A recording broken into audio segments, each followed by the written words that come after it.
Let's go to see the stars and the moon. I'd fly far into space as long as I am with you. The light in my bright eyes when you're near. The fluttering I feel in my chest when you are here. I can't explain this kind of love. It pulls me to you, I want it, I can't get enough. So share this precious life with me. Just take my hand and let's enjoy the things that we'll see.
Hello and welcome back to Catch World Cup 2019. I'm Elux, joined by my wonderful co-commentator, Frigibo. How's it going, man? I am good. Excited for this match. How are you doing? Oh, well, I need to get slapped awake about 100 times, but I'm doing alright. We got a really good match going on today. Philippines versus our defending champions, China. Frigibo, what do you think about this, Matt? I think this is going to be a little bit challenging for Philippines, especially seeing as China once again this year have been very strong with all their matches. Keeping several teams scoreless as well. So this one's going to be a real task. Definitely, China is never a pushover with players like Dust and Crystal. They always do amazing no matter what map you put them on.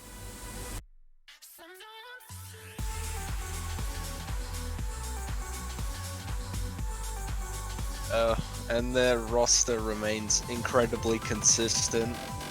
And they've got some really good players from previous years, Kalyanet, Nagi. Sakurano Karimu has been on almost every team as well.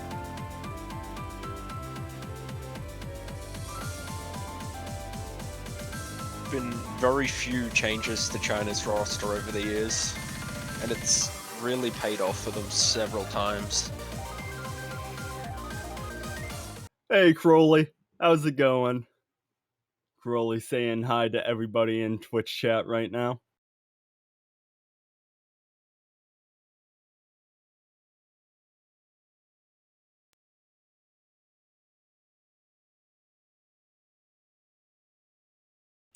We start up our first warm-up map. It is Curtain Call, mapped by Rakma. This is a more challenge-based map. It's like we're Usually going. all Rakmas are. It's like we're going for some full-on warm-ups instead of meme practices.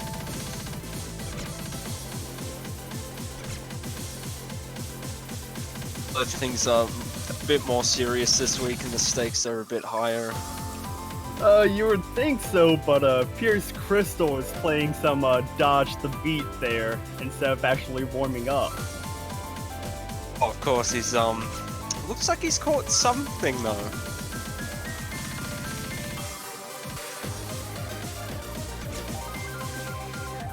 He is dropping that act back down.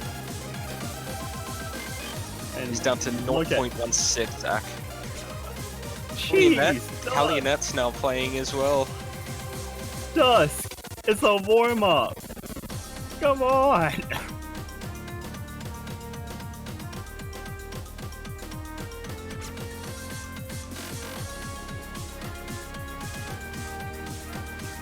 Dusk and Roido popping off at misses, but hidden on this map. What are you doing, More Dusk? players. It's like our client has.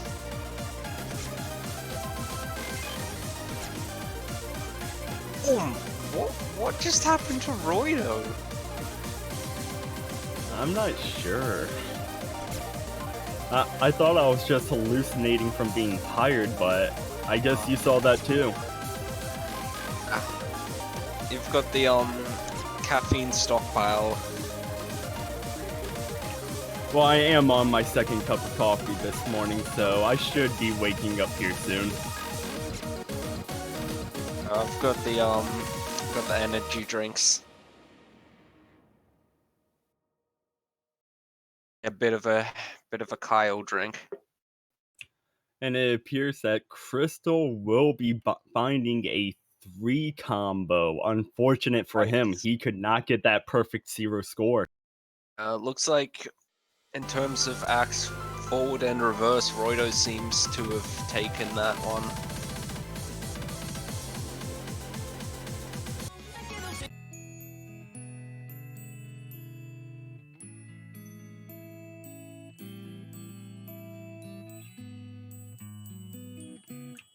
Please, please, China, don't do this to me. I'm already tired as it is. I don't need to fall asleep while commentating. Please, no sleeping time song. This one's a bit more upbeat. I've got Konu version of this one, but not the Cradness version. It's like we're going all serious warm-ups this week, at least.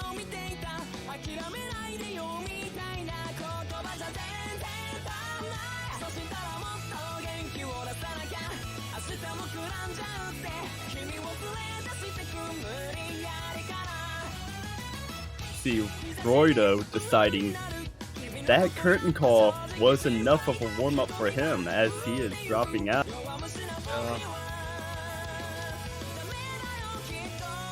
But this is the perfect time for players to go and practice one or two of those shorter maps.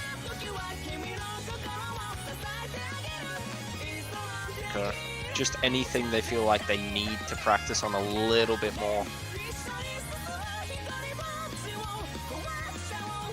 thinking this one might be for the Philippines because as far as I know, they do share quite a few strengths in terms of what they play. When a lot of teams are compatible on the same mods and types of maps, I feel like it goes a lot one way.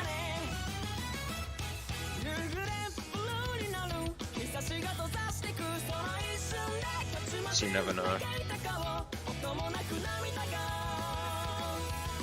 The power of God and anime on my side. The power of God and anime on your side. Well, I'll tell you what you don't have. You don't have the Hanok Gang on your side from yesterday. That's what you don't have.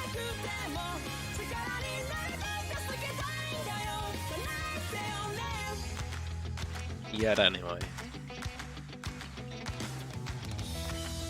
Speaking of, if you failed to catch some of our matches the other day, we got our first unseeded team in Ox Catch World Cup history into the top 12. Brazil, an unseeded team, made it to the top 12 the other day. Brazil, massive underdog game.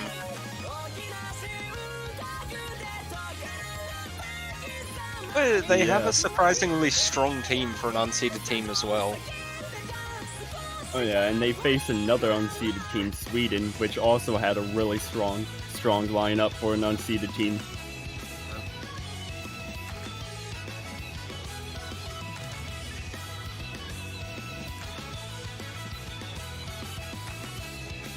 Come on, Philippines.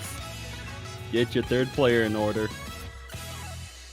We're here to catch some fruit. Not pick eeny, meeny, miny, mo.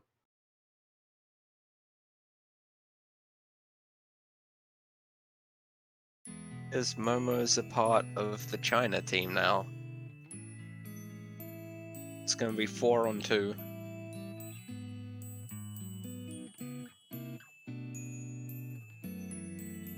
Momo getting called out by Crowley here for trying to betray the Philippines.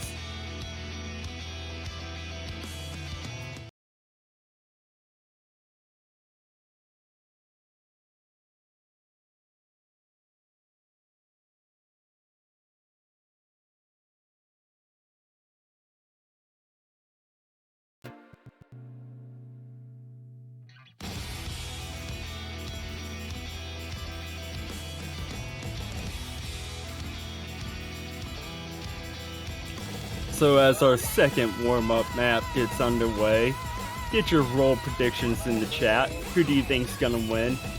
China, Philippines? Who do you think's gonna get the higher role? Who do you think's gonna win overall? Kuijibo, what do you think? I think if I had to guess, maybe Philippines. I feel like Roto might have been practicing roles earlier. But maybe that's why he dropped out. He might be he might be practicing his roles right now. And of course, Duskin here throwing in another hidden play. Time to roll, get those practice rolls in.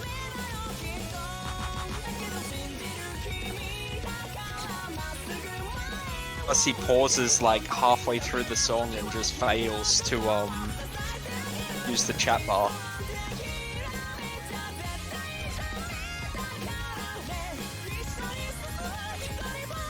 That is correct, Steve-fan. Roles are very serious. You thought that we were competing against the maps. No. It's all about the roles. See, in Ozcatch World Cup, we don't compete with the actual map rule. It's warm-ups, then rolls. That's the entire match. That's the big one.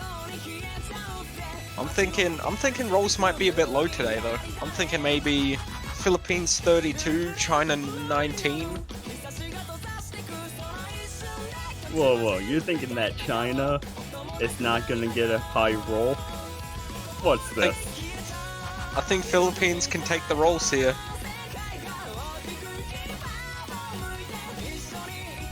I'm rooting for the underdogs for this role.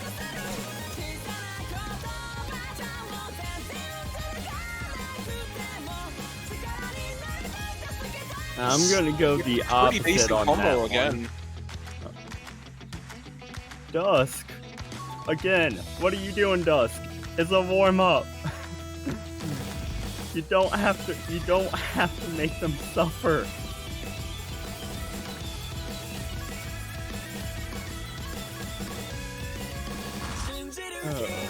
But I think it's gonna go the opposite with rolls. I think China is gonna get a decently high roll. About gonna go 68 compared to Philippines 32. So Philippines is the variable that doesn't change here. It does not change. No, I mean, what do I know? I have been wrong. I've been wrong on every single roll prediction so far. Not just numbers, but which team wins and loses, so. And I've guessed them all 100% accurately so far. A single roll has been guessed wrong yet by myself. And with me, it's literally amazing how wrong I can be. We got Amateur Monkey, Philippines 65, China 12. 44.89, 62, 29. So low roll at 29.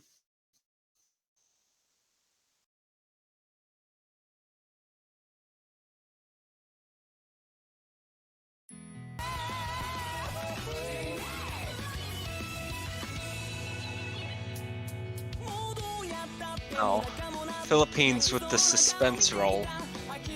Harnessing all that Building power. up the tension game. Just like a spirit bomb. Just building it up. Just hopefully this spirit bomb doesn't take like 12 episodes to build up.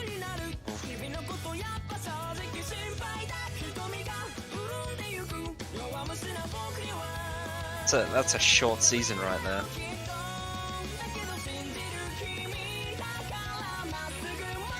Not just Roido is rolling for a number, he's rolling his IQ, and it's 60. I'm wrong again. Philippines wins it. I'm wrong again.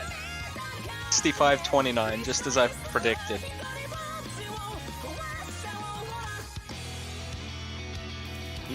You were right, Philippines. Philippines wins the roll. And I was wrong yet. I was wrong yet again. Roido pulling out the big game. Shoot, if I'm this consistent with being wrong, then let's see how consistent I can be with the math rule. Crap. Think about it though. If you're wrong 100% of the time, almost a Schrodinger's roll, because if you were to guess something under the impression that it would always be wrong, if you made your first guess and then changed it to your second, then they would both be wrong. There has to be one correct out of the two. Dude, it's too early for me to think about stuff like that. I almost lost myself in that. So, looks like the first ban is going to be Cyber Thunder Cider. And China breaking everybody's hearts here, wanting to ban Reversible Daw and wanting to pick Mint Tears. Oh, yeah. Mint Tears is the pick.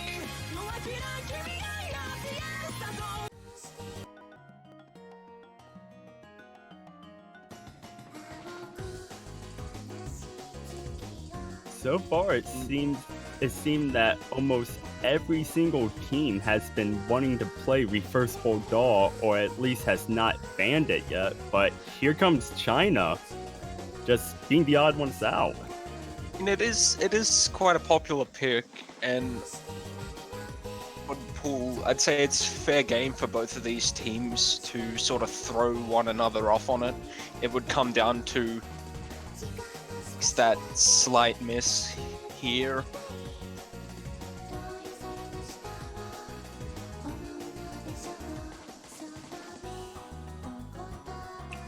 Well, who would have guessed China starting off with the hidden pick as Dusk was warming up with hidden? Who would have guessed that?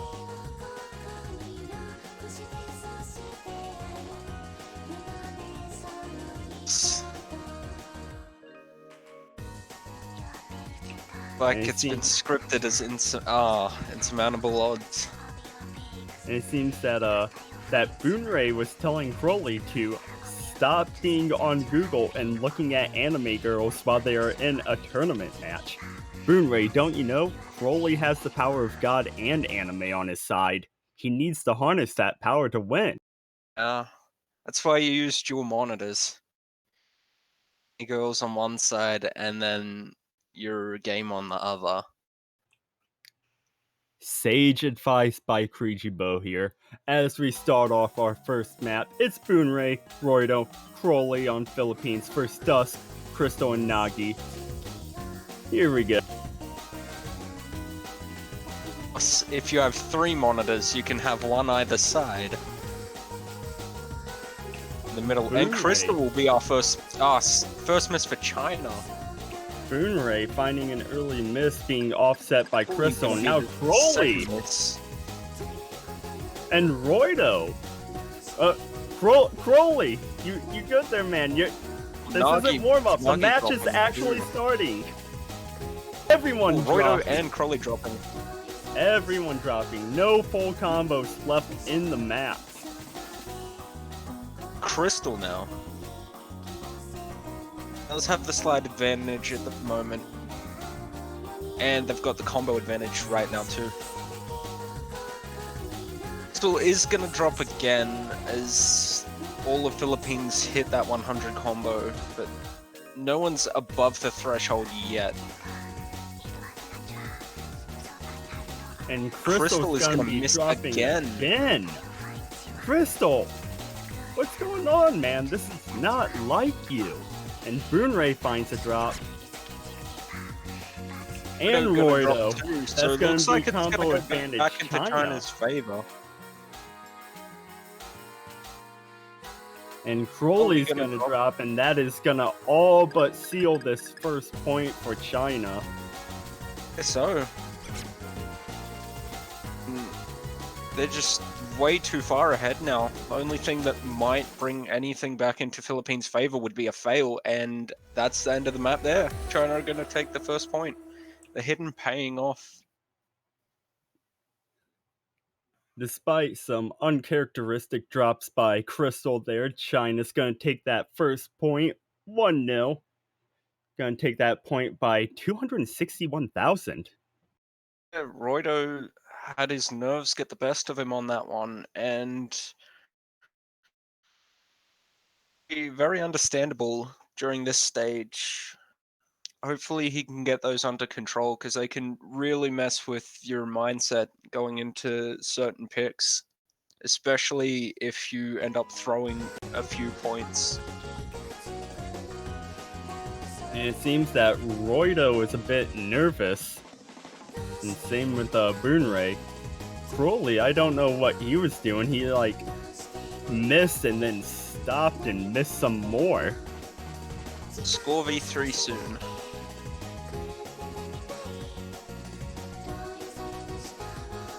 Score v3 soon. Hey, right now we're on score v2, Electric Boogaloo, okay?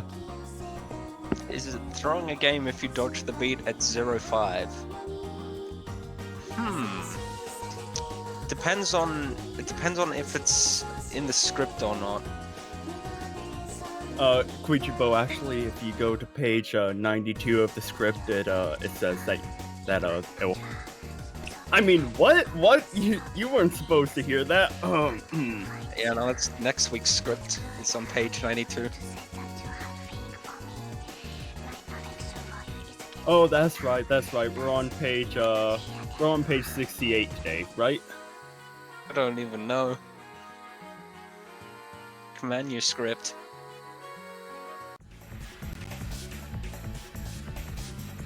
Philippines, Roido choosing Chinoiru. I mean, The Hollow Wings map. I Time wouldn't to say die. it's throwing. 32. You're technically still trying. You're just trying to dodge the fruits rather than catch the fruits. Nagi wanting to know if Motion is watching. Motion, if you are in the Twitch chat, please report to the principal's office. Rude We have a indeed. student wanting to talk to you. Motion to the principal's office. We have a student wanting to talk to you.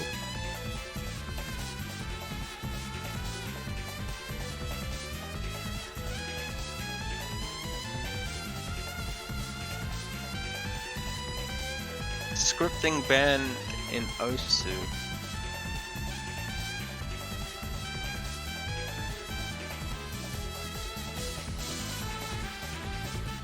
Now, Wilmat, what type of scripting are you talking about? I've never heard I- this so-called script.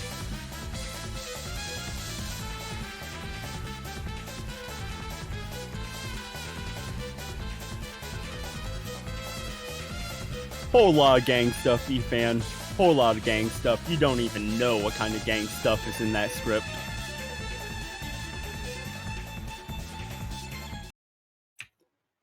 Here we go. Second map of the match.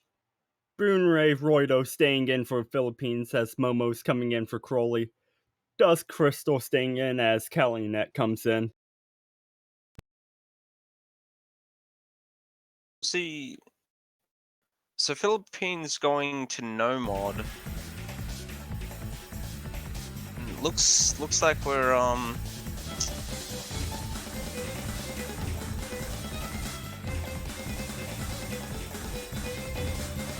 it's quite interesting.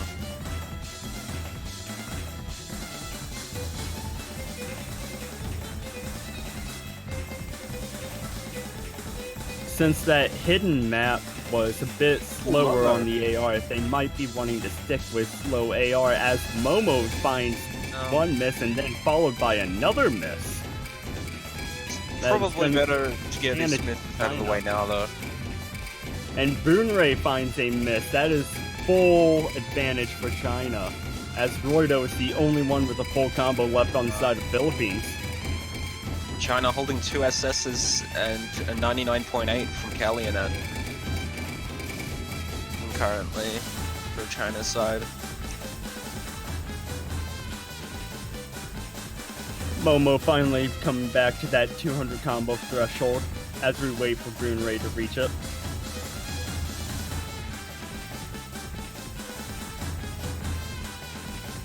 Momo And gonna Momo- miss again. That is something you do Dusk not misses want to too. happen. Ooh, Dusk miss. That's going to alleviate some pressure on Philippines, but they need to hope for a few more misses. Calumet gonna miss too now. Momo found another miss to trade that one off, though. This is starting to look a bit better for Philippines. Maybe they can start to take this back, as it's one combo above 200 to 2 combos. Philippines can hold their combos. Ooh, Momo gonna drop though. That'll cause a bit more trouble now, as Momo is behind the other two, dropping again.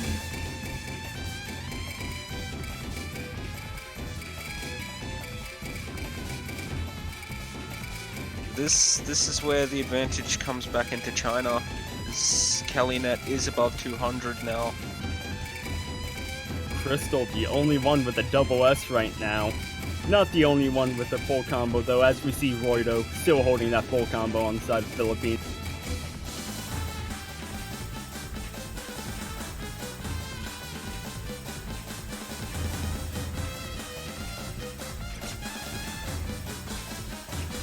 Triple miss from Philippines! That is all but gonna shut out this point for them, unless we see a fail by China, as Crystal finds a miss. Looks like not going out of this with any FCs, but the single miss from Crystal from the looks of things, he's well put in the work to keep China off. Momo missing that last. No, but it's not gonna matter. It's 2-0. China's favor. China China taking it winning by that. close to 200,000 points. Yeah, 263,000 points. Yeah.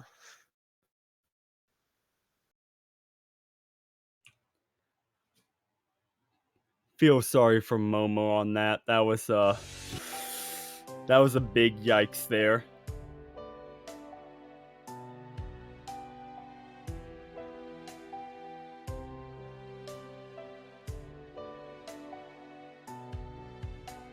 Nerves getting the best of the Philippines again, but there's still plenty of time in this match. Points in. And China answering right back with endless ripples. Our DT pick. Though against a juggernaut like China, you can't help but feel a little bit nervous no matter what team you are.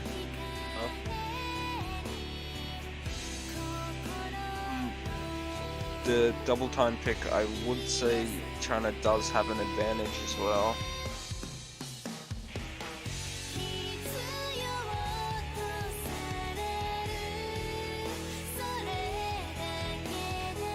Philippines can still win this.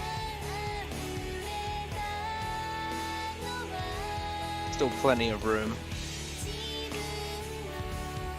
That's true. They're not out of the woods yet. Weepers It's incoming. only just begun.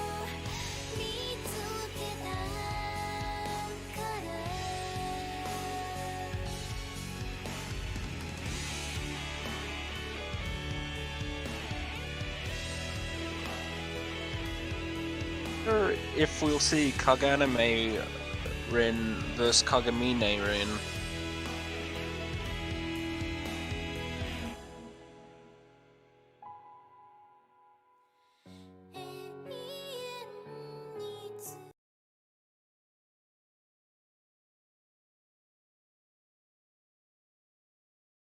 Very sleep background. Here we go. Kaganame, the only one opting to choose that hidden modifier. Now, if you're new to Osketch, hidden does not give you any extra points. It is just player's preference on either hard rock or double time rules on how they want to read the map. Some At least people on choose not to have it, some players choose to have it. At least on Score V2 anyway. Score V1 and Score V3 are different stories. Rin missing a few notes there.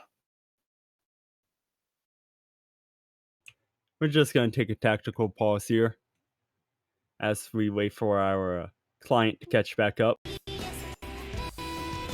Players were courteous enough to wait Klein for had us. fallen asleep. Looks like Kalionet and Dusk are gonna non-miss. Roido, Name's you good? Just flashing to let us know that they're still holding combo. But Roido will take a finally miss catching there. up. No, he did not take a miss. It was just client lag. You gotta love our tournament client. It's a bamboozle. Roido's screen just flashing to let everyone know that he's still FCing.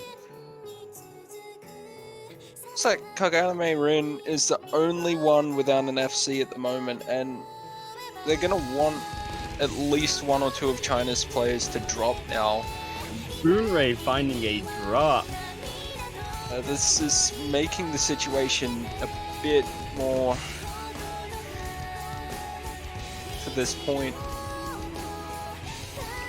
So they're gonna need someone to fail on the China side.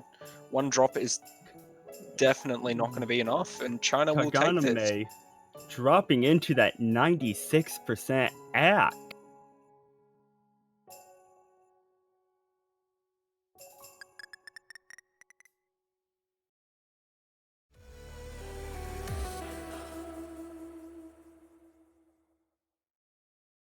It's like Kalionet, Crystal, and Roido all going to FC.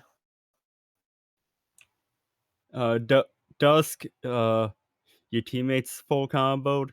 You're supposed to follow that up with a full combo, so it'd be a triple FC on your team, not a one miss. You Stick with the Um, script, please. You that gotta stick with the script. expectations. That was the plan all along. Come on, Dusk. You're tearing this family apart. You gotta stick with it.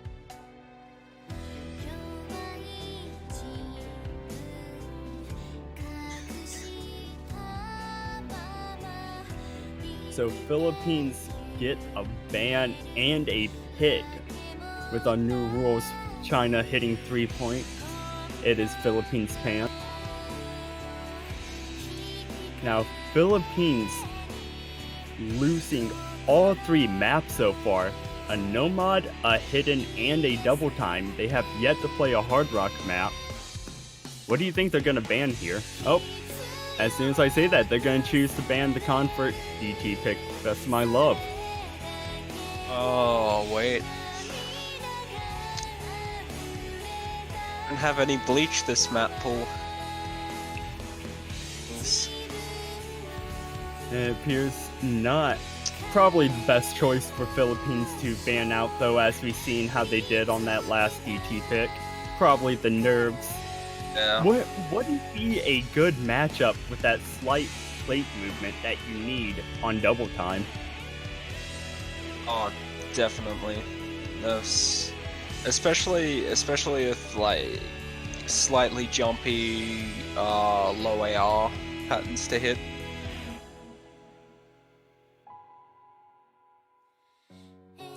And Philippines taking their time to decide what map they want to pick to play in this 4th map. I predict that they are going to go back to no mod. They might do Axiom Crisis.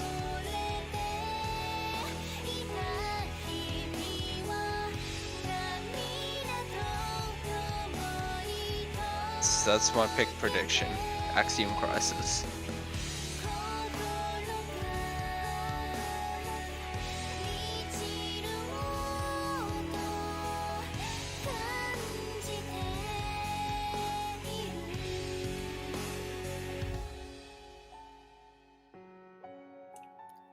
Well, with Philippines losing on Nomad, Hidden, and Double Time,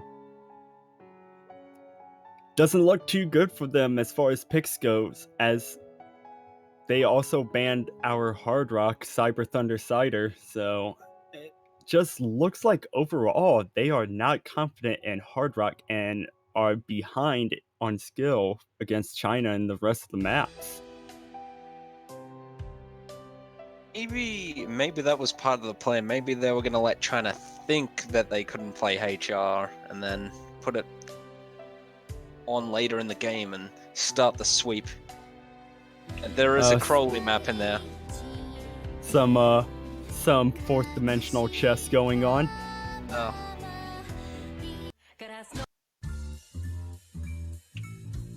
Ooh. Space and time.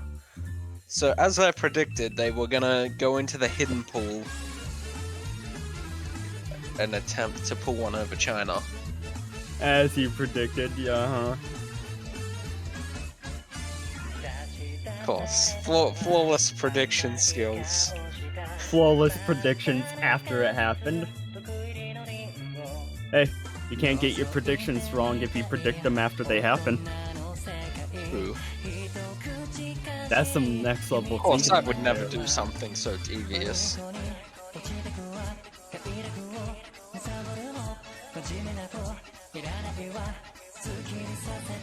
Oh no. Crowley, Nagi. Crowley, Nagi. What if we kissed on the background of this map? Crowley Nagi ship confirmed? Crowley Nagi ship confirmed? I mean, they could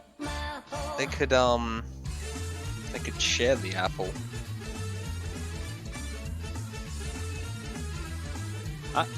Crowley and Nagi, I ship it. I ship it. Crowley X Nagi. a modern day Romeo Juliet. No, like modern day,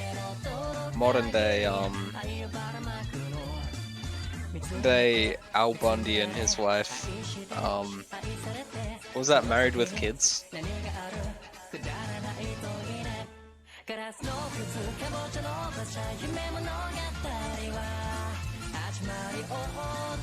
Come on, Philippines. Now's your chance to get Kaganame Rin versus Kaganame Rin 02. He dropped out. Crystal's coming in. See, it isn't the hype matchup of Philippines versus China we want. No, it's Kaganame Rin versus Kaganame Rin number 2. That is the match that we want to see. Kaganame versus Kagamine. Vocaloid versus Vocaloidant. Boonray, Roido, Crowley versus Dusk, Nagi, and Crystal. Crowley saying he's a big fan of this map, so gonna be disappointed if he doesn't full combo.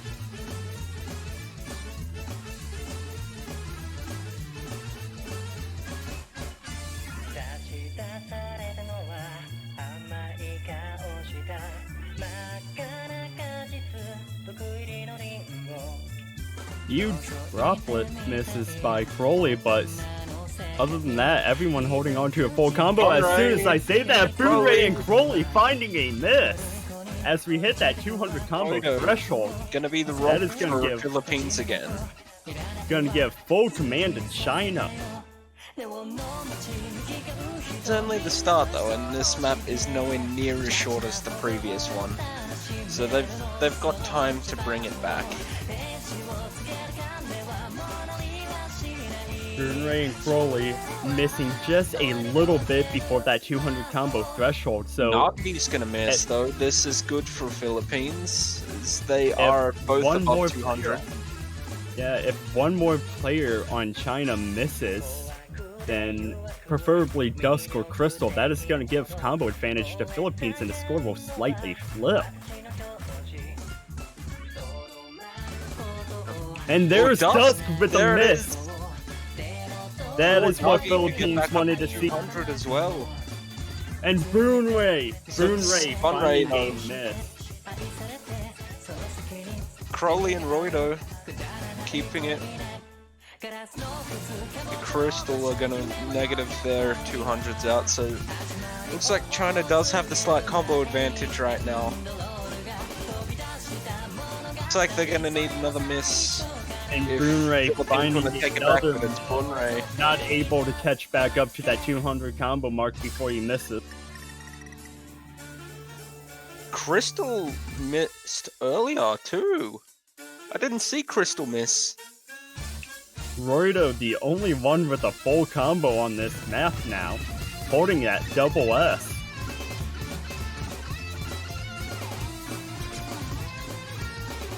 Roido, I cursed him. What did I do? I cursed him. Nagi, China holding combo along with Boonray, the only one for Philippines. Dustin Crystal finding a miss as well at the break. Philippines seeing that they're not out of this map yet. They're only down 34,000 points. Yeah, it's quite close. I cursed Roido. What did I do?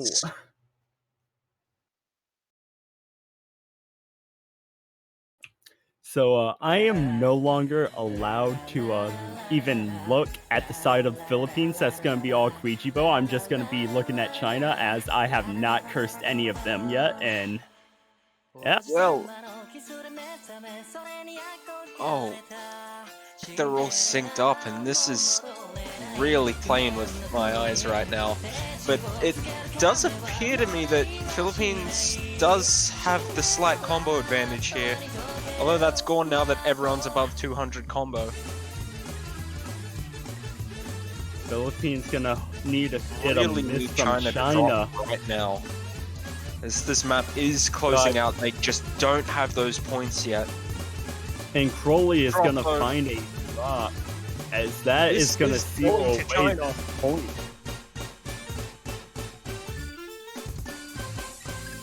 Here, that Crowley has disconnected, failed. See, Crowley said, "Forget this. Not only am I leaving, I'm going to take the entire screen with me." Dear.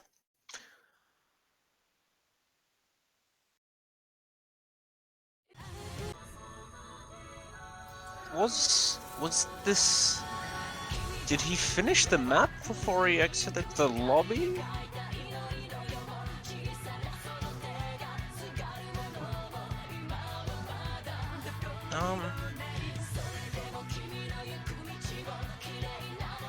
So the client had delay on that, and he ended up leaving after he finished. It's China obviously gonna be winning that, but unlike the other maps, China's only gonna win that by 50,000 points. That was a close match. Yeah, no one missing too much. Actually, looks like a miss or two less.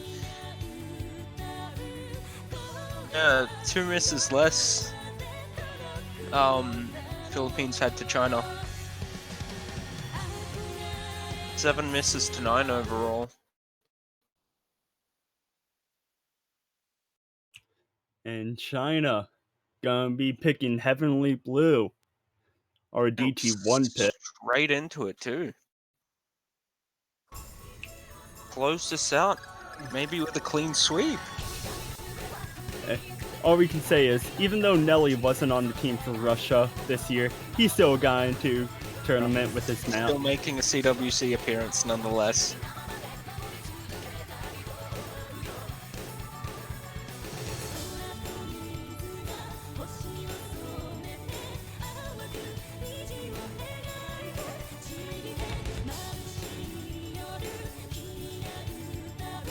Was this recently ranked?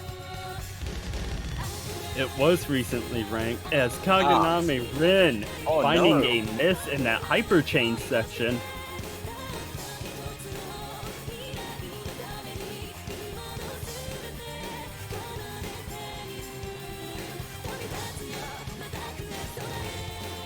And everyone was at a 200 combo mark when he found that miss, so it's gonna hurt the Philippines a little bit more.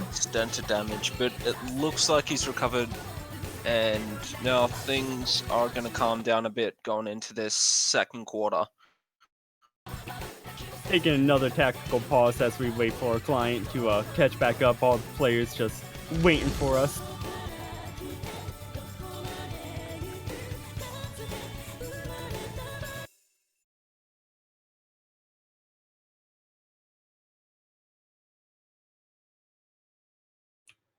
Looks like we're gonna have a bit more client delay. Oh, you gotta love the tournament client. Just when you thought it was stable, it's gonna come right back with another delay.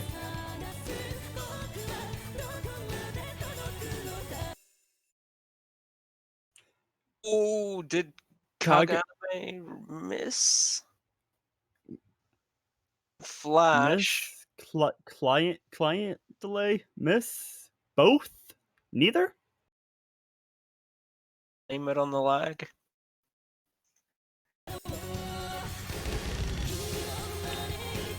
This be a broken connection? Bunray gonna miss.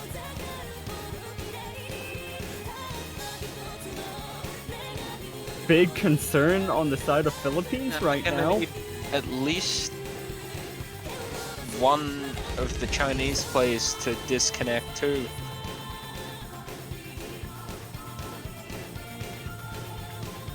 Mass ISP collapse.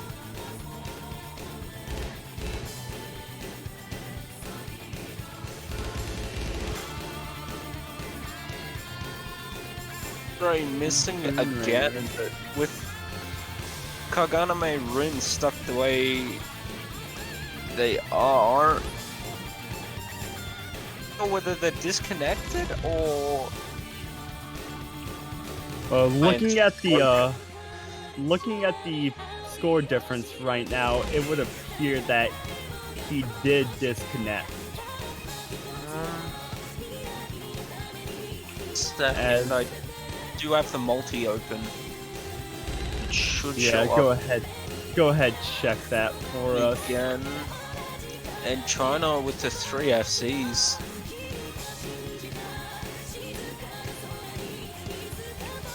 Come on, China. This is It's not actually telling me just anything. torture right now.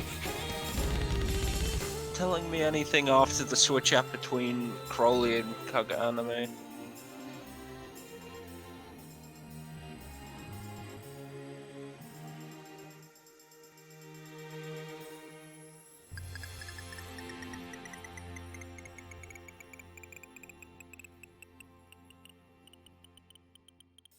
In any case, with the 3 FCs, this is a definite win for China. Double S coming from Crystal on that. Oh, yeah, you hate to see it happen. You Yeah. really hate to see it happen.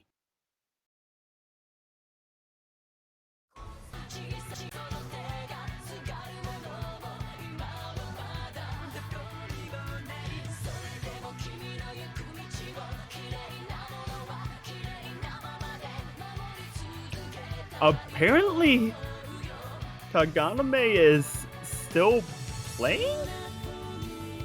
What? According to Crowley? Wait, what? Ooh. I'm confused. Yeah, I thought Kaga dropped. Now, according to our referee, he did drop, so I do not know what Crowley was thinking there. Crowley is too early for Maybe me. he's trying to scare China with that one. Oh yeah, so there's an ISP collapse.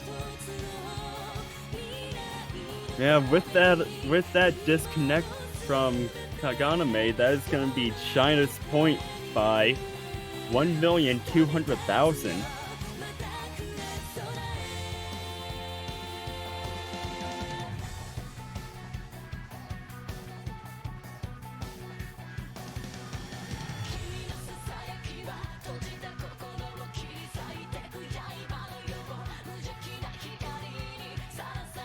If Philippines lose this match, they'll end up going down to the losers bracket.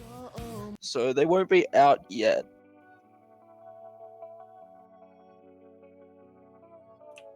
Roido saying, time to end this match. Choosing our HR1 pick, Crowley's map. Crowley thanking Roido for promoting the map.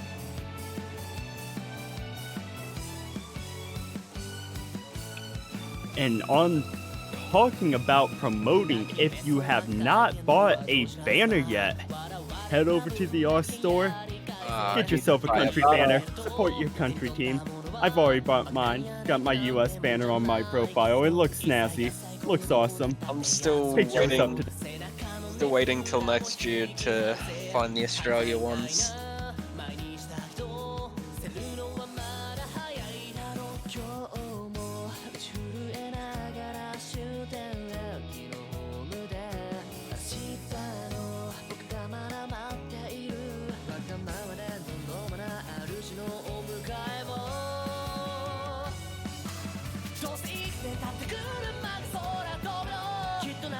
Ray, shout out to Crowley, and also telling him it's time to die. Don't think that's how it works. I don't think you shout a person out, then have them proceed to die in their own map. I don't think that's how it works. But... And I do believe that if they are true gamers, they harness the Thu.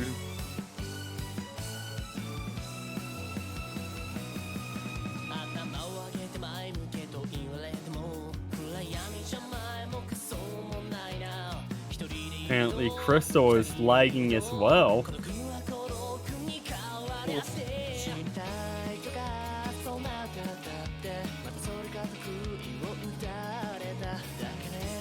Back battle.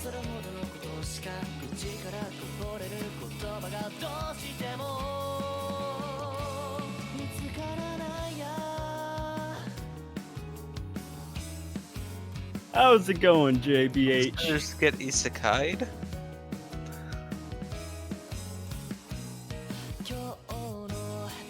Our wonderful fellow caster JBH finally waking up and joining us in the Twitch chat.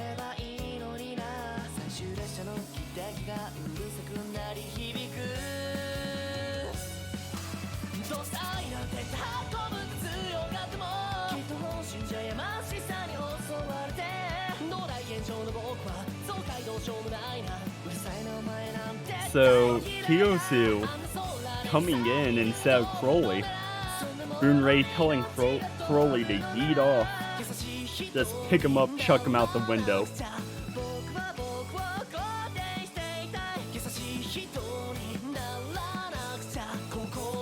It's quite sad. No Kaga versus Kaga.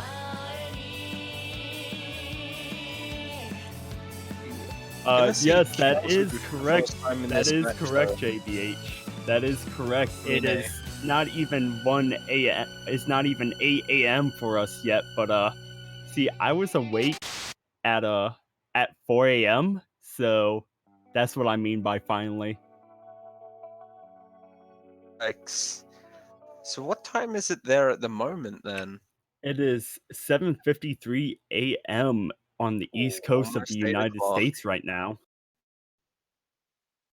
Time is a lot more comfortable.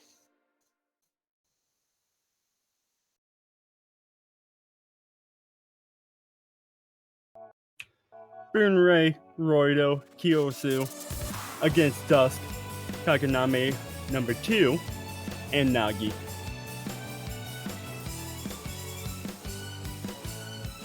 Now see, this was all part of the Philippines plan. Okay, they were gonna let China get up to 5 points, trick China into thinking that they were giving up, and are gonna come back, boom, reverse sweep. Yeah. I can sense it. Oh, Kiyosu gonna miss that. Just cutting that jump a bit early there.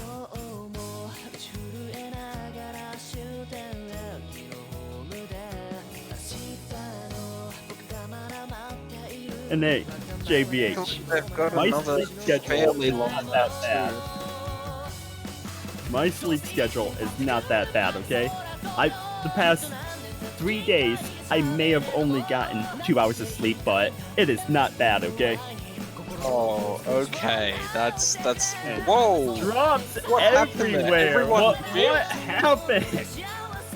Triple miss on both teams. Also gonna miss twice though. I think Bunray might have missed twice too. Actually surprised that everyone missed. I do know it was a tricky section of the map, but I'm surprised that everyone from China missed that 380 combo. It's too costly to them missing key with Philippines, so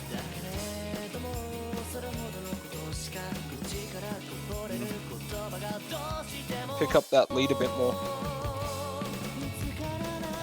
Especially with Bunray still below 200 and Kielzu missing again. Kagamine is going to miss along with that. And Dusk as well. Ooh, that HP bar on Dusk down a little bit low. Kielzu and Kagamine both low 100. Oh.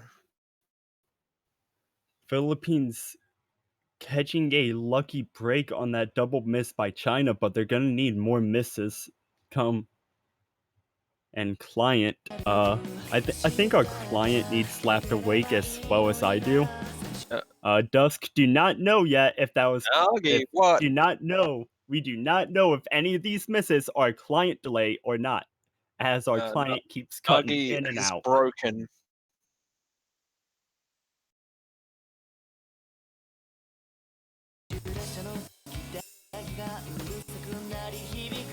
Nagi might have actually missed when he broke too. It's breaking, but as well. And Kyosu finding a miss as Ooh. soon as he gets up to that 200 combo Dude. mark, but it is traded by Dusk. Roido is really doing quite well. Bunrei too. Roido really putting in the work to keep Philippines off, but everyone... Did Bunrei fail? Bunrei fail! Oh. Just when the Philippines had a chance to get a point on the board, Bunrei finding a fail on this last map. Wait, what? You gotta remember, the client did delay, so people are dropping out on screen, but they are actually finishing. The client is just delayed. Right. I need to check the MP then. Yeah, check the NP.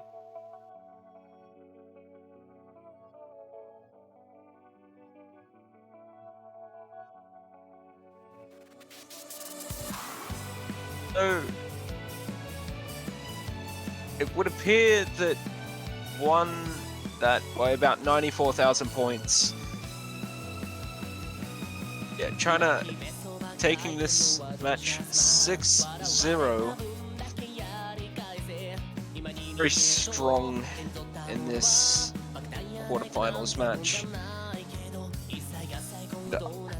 I do not envy the position that whoever is going to verse China next week will be in.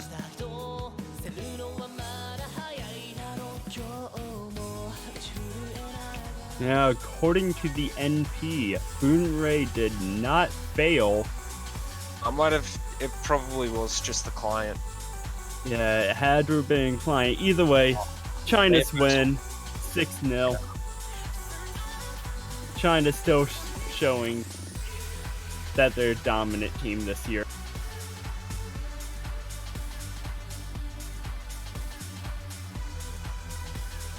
Looks like the last match, Korea and Taiwan, 30 minutes from now, 12:30 UTC.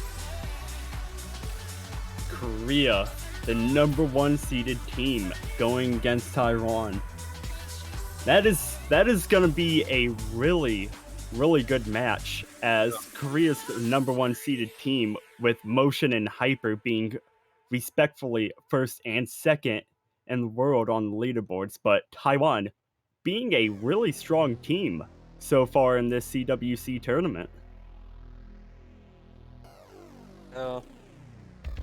So don't write Taiwan off yet as a loss. We have seen crazy things happen so far in this tournament, so anything can happen. But with that, we are gonna cut away now.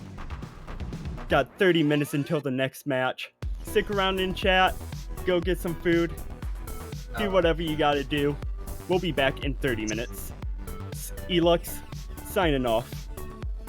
Kubo, signing off.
Hello again, everybody, and welcome back to the final match from this year's Catch World Cup quarterfinals. And it's a big one, South Korea versus Taiwan. The number 1 seeds, Korea, against Taiwan, a team that always make it through the group stages and beyond. Kind of silent assassins, the strong players that maybe don't raise all the alarm bells, but can get the job done on the tournament setting. I'm JB Hyperion, joined this morning by the wonderful Juan Cristal. Hopefully you're not too tired. I'm always tired, don't worry. it could be worse. Not gonna lie. Too tired. No, you're not too tired. Like, slightly tired is fine. Exactly. Do you remember the new name I have? I want to sleep. You want to sleep.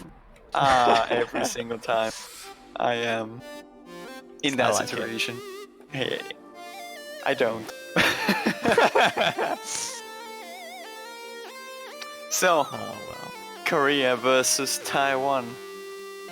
Usually when you see this matchup happen, you kind of have to be pretty excited. It doesn't matter the game mode, really.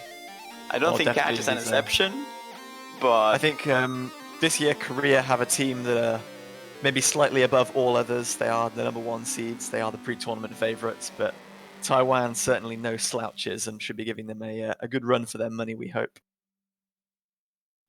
I mean, I hope for it, because after the previous match, which was a sweep, it could be cool to have a bit of a closer, at least score-wise, closer performance from these two teams.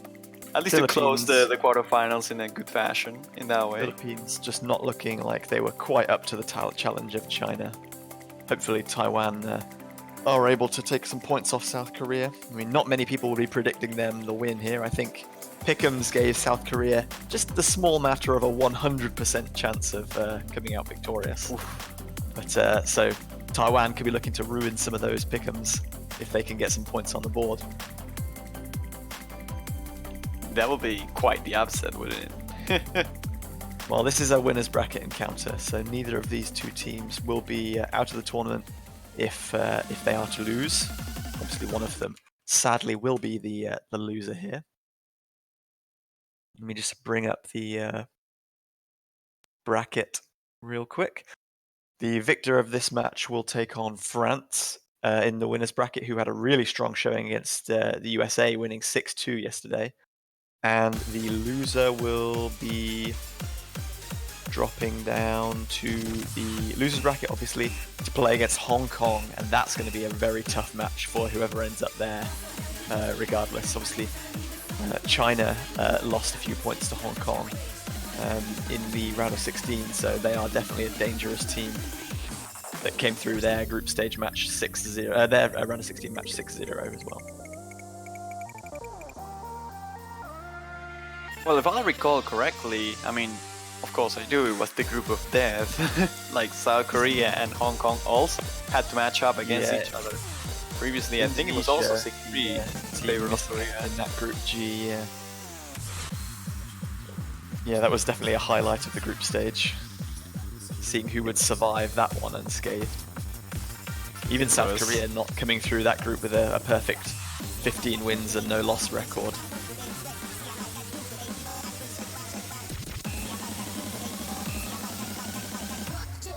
So whoever loses this is gonna definitely face a challenge. I'll argue that Hong Kong, the later the tournament goes, the harder they'll have a time competing in it.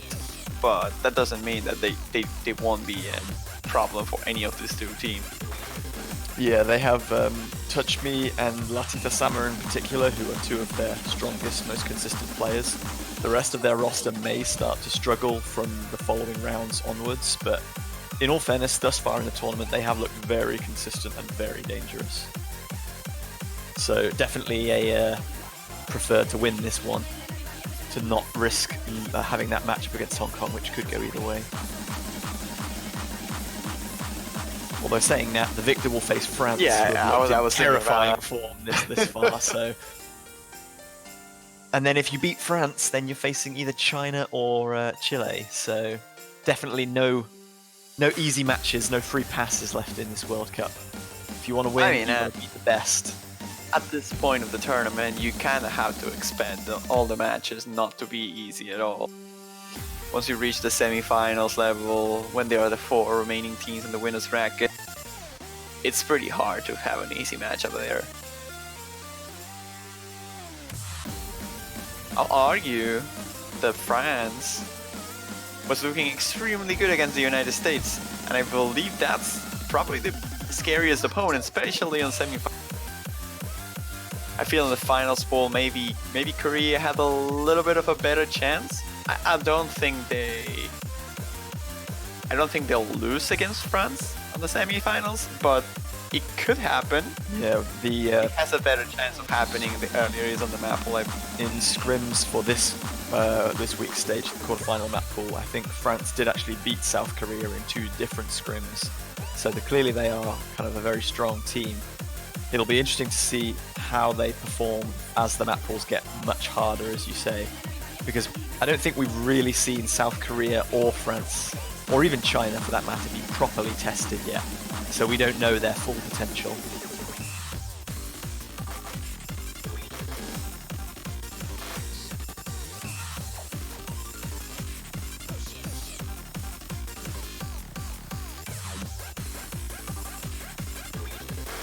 Here we are then on Foolish Hero, the warm-up is about to be finished. Korea seems to be leading by quite a bit here with the full combo by Berea. Actually not full combo, and pretty early miss, but for motion that is a full combo. Always great to see you're informed by taking a full combo on the warm-up. Unless you know that you picked something that's only about 2 stars in difficulty.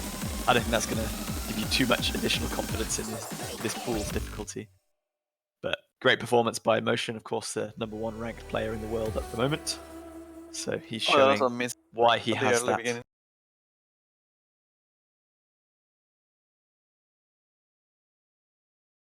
You can expect the #1 player in the world to do quite well, regardless of the map he's playing. Yeah, he's just a bit good at the game. He can do a few maps.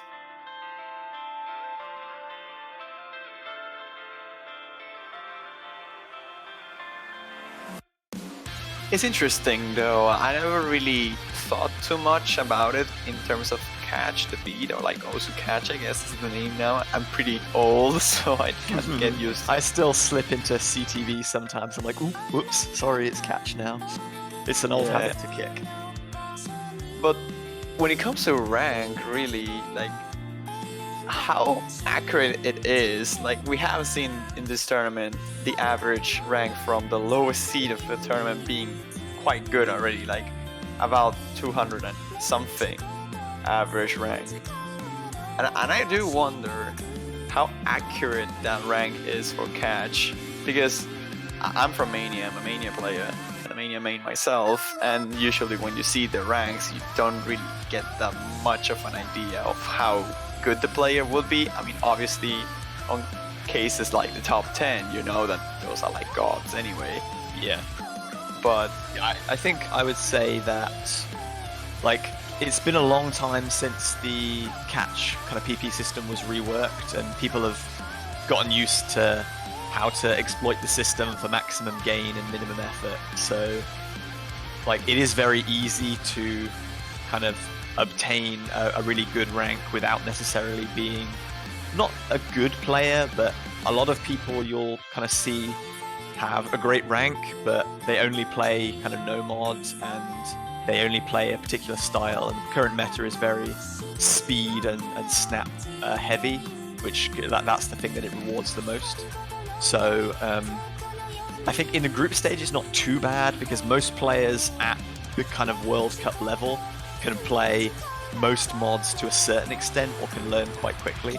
Once you start getting into round of 16 and beyond, you really start to weed out the people that don't specialize in a particular mod, or the teams that don't have like those 3 people that are all competent at like a hard rock or a double time. And then you start to see kind of bigger gaps between teams.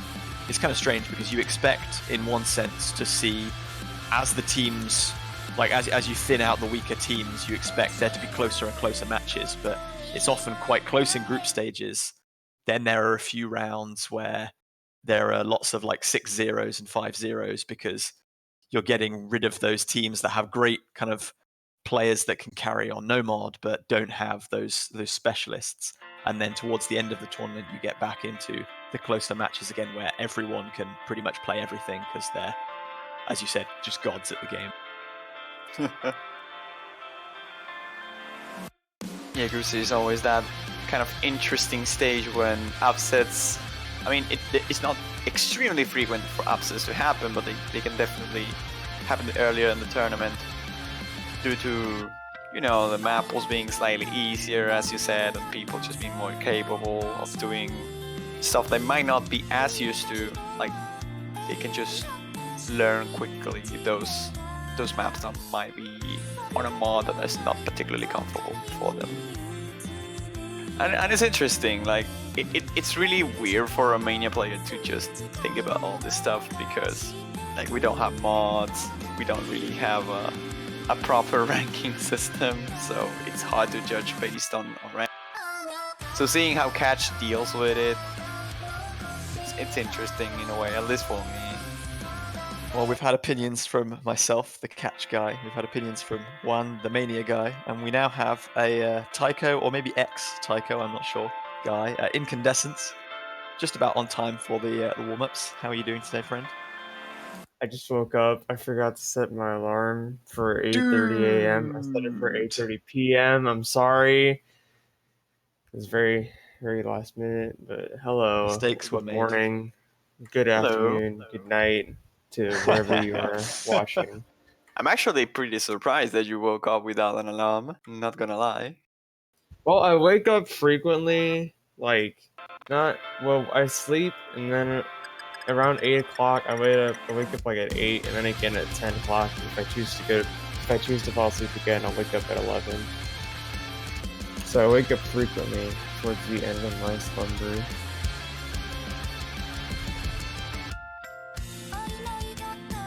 We'll take this warm-up then to, I don't know, grab something to drink maybe, or anything if you need. If not, well, welcome. That is a wise decision. Stay hydrated. Hey. Where's stay hydrated bot? Why don't we have that? Why don't we have that in the chat? Wait, We don't what need a is bot. this map? They have like snap nodes at the same time, right? Well, it looks like it's very close, if not. There are some notes that are stacked on top of one another, yes. I don't think that's legal rank-wise, right? It's an aspire technique. I see. I put some in my warm-up, and I'm sure the Dutch have plenty of them in their warm-ups. But it is not a legal kind of rankable technique, you are correct. How much does it affect gameplay anyway? It doesn't seem to be that impactful.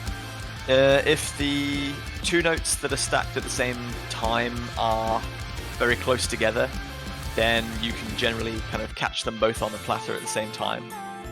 But if they are separated by any kind of noticeable distance, they become basically impossible to catch. You can create some interesting kind of you can create some interesting like patterns with 2B since you can't have like a repeat slider where one side of the slider is differently shaped or different length to the other, which is quite nice. And you can create some like double notes where you have to try and catch them like both on separate edges of the plate, which is quite cool. But yeah, for the most part, it's considered like an unrankable technique because it becomes impossible to play if they're separated by anything more than a few pixels. Yeah, if they just don't feed both on the same platter, then like you can't really catch. No, not really. But I can see its use when you have two overlap sliders. Yeah, we can see a few of them here. But they're combining kind of two sliders of different shapes together. How was China versus Philippines? The small matter of a 6-0 win for China in that one, I think. You will be correct, yes.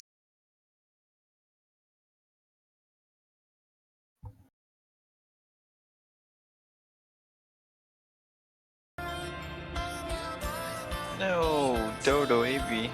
Seems like he disconnected right at the end. Which is thankful it happened on the warm-ups, but Yeah, something to hopefully be that's worried not about. an indication of future performance.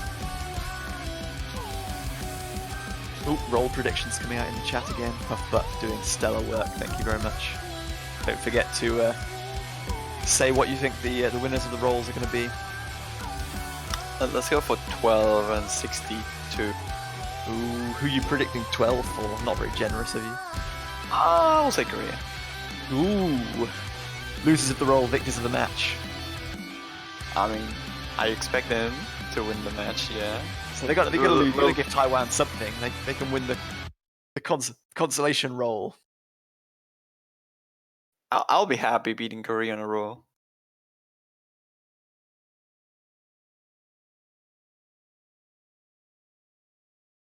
That was a nice think at the end by Dodo. Just Bit not of a lag there. finishing that, yeah.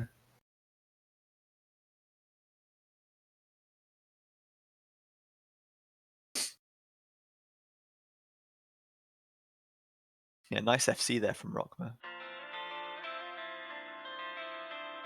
And here we go, the rolls are about to happen. Will I get any right? That's a pretty hard thing to happen. Like to get both right, I think it's like To predict two One in rolls, you got a 1 in 10,000. 100 times 1 in 100, so 1 in 10,000. that's pretty unfrequent. If you get them, then go buy yourself a lottery ticket. I think it's probably even less than that because you're predicting who's getting the rolls as well. So the chances go. I mean, they are independent, so I'm not sure, but perhaps. Well, because they're independent events, in a theoretical world, it is 1 in 10,000. But yeah. I'll have to think about it. Like, I'm pretty sure they're independent, so they won't really like change anything. But I mean, 1 in 10,000 is already pretty hard to achieve, so. Well, I'm Yeah, pretty I'll sure just take that.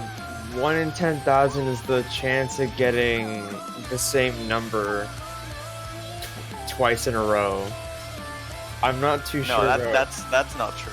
That's 1 in 100 to get the same twice. No, because like to get the same thing, it's like 52. Like if you go on a 50, I mean, if you're asking for a rolls. specific number twice, then it is 1 in 10,000. But if you're asking for it to happen twice, but not caring about the number, it's 1 in 100. And I got the rolls completely wrong. Yeah, I have an 87 by motion and a 40 from Tsunami. So Taiwan losing the round there. Korea decides whether they want to. Taiwan is pick going to win the match, boys and girls. You heard it here first. Oh, little bit of chat lag there. HyperW7 sending about 8 messages all at the same time. Hopefully he's not been caught out by the spam filter for that one.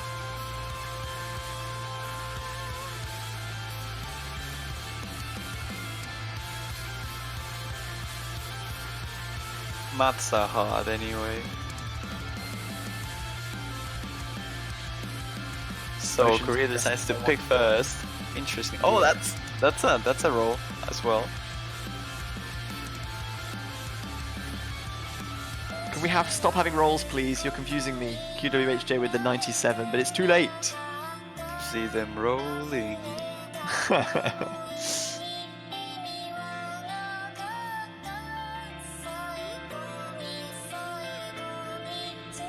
So I believe Hong Kong said they wanted to pick first, and Taiwan are banning Hidden One, Hong Kong? which is sorry, Taiwan. Did you Oh, mean South banning. Korea? Did I get them completely? I got the wrong country, and then I corrected it to the wrong country as well. I mean, at least the second time it was a team. South that is Korea have currently won the showcased. roll and forced Taiwan to ban first, and they are banning La Silfida for the 7th time this round, only being left open in the previous match where it was not picked, and South Korea banning the second most popular pick to ban Hatu Sekai Seifuku Hard Rock 1. So no real surprise in bans this time around. China, Philippines had a bit of variety going on, but we're back to regularly scheduled programming, it seems.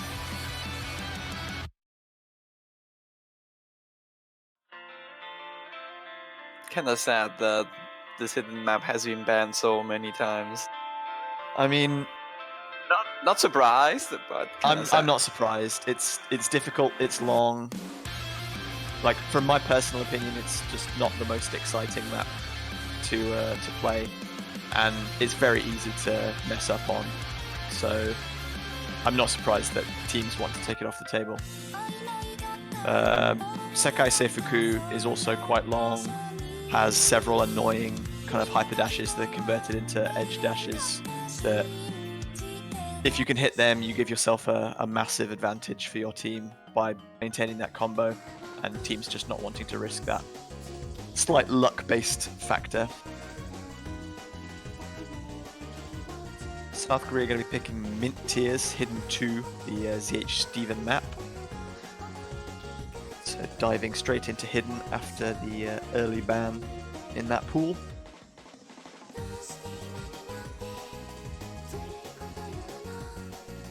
Well, with the warm-ups out of the way, I feel like I'll leave the spot to Incandescence now and focus on the stream.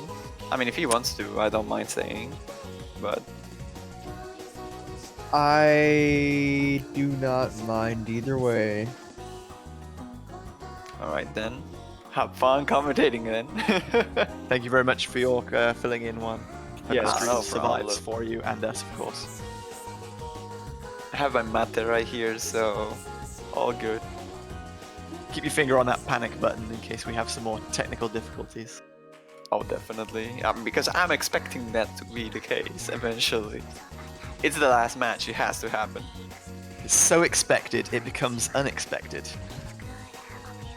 You reverse psychologying the tourney client. I wish that works. That would be great.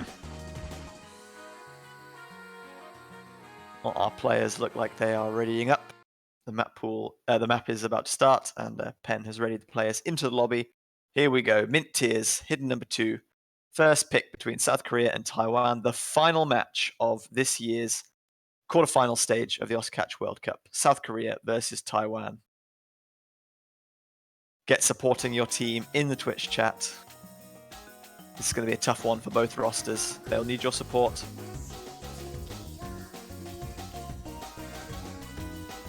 Or you can support them on your profile page by purchasing a very, very nice profile banner. Ooh, yes. They are quite snazzy. I highly recommend getting one.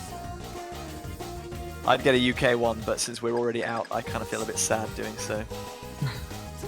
Transfer your support to like the United States, because historically speaking, you used to be the United States. Well, historically speaking, I am currently in the United States as Berea and Rockma see a pair of misses each. Taiwan with the early advantage here. Nani were dropping, but Berea trading another one. Berea seeming to be struggling a little bit here. Still full combos from Motion, Dodoebi, and Tsunami, but it's 2-1 currently as we're about halfway through the map. Motion still with the double S as Dodoebi drops just one full combo left. Tsunami drops 2.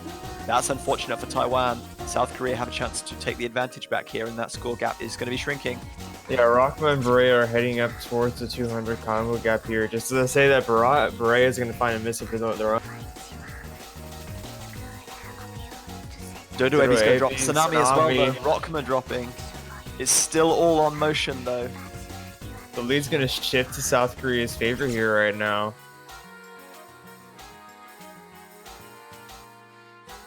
Dodoebi and Rockma basically have the exact same combo. Tsunami and Berea almost have the exact same. Naniwa and Motion are both over that 200 combo mark. Any miss in the ending here will see the tide shift.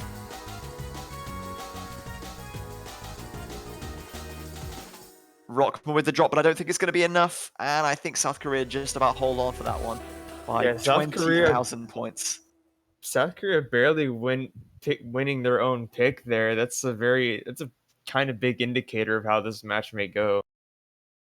Yeah, Motion with a really impressive double S for that one for South Korea, holding their team together. Berea struggling to build a decent-sized combo there, unfortunately, but very good consistency from Taiwan to hang into that one right until the end. They can take confidence away from that one.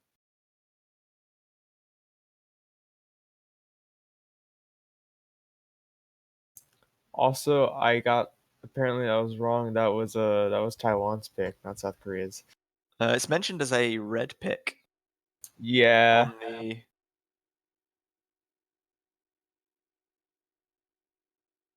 Yeah, South Korea elected to ban second, though. I'm so.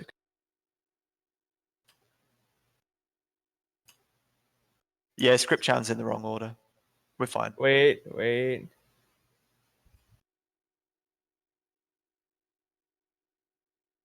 Okay.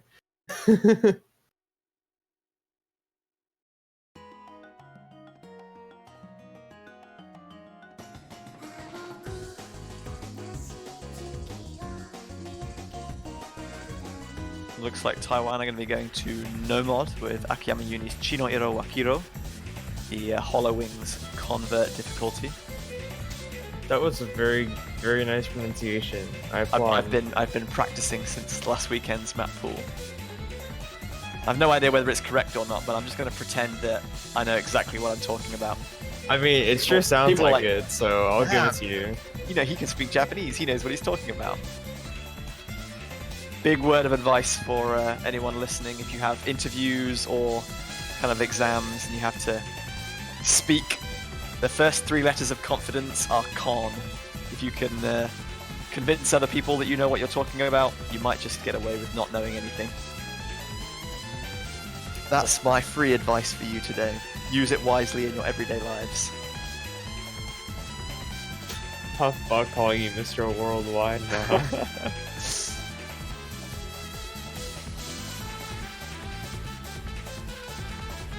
So yeah, interesting pick from Taiwan to pick a very kind of technical, miss-inducing no-mod map.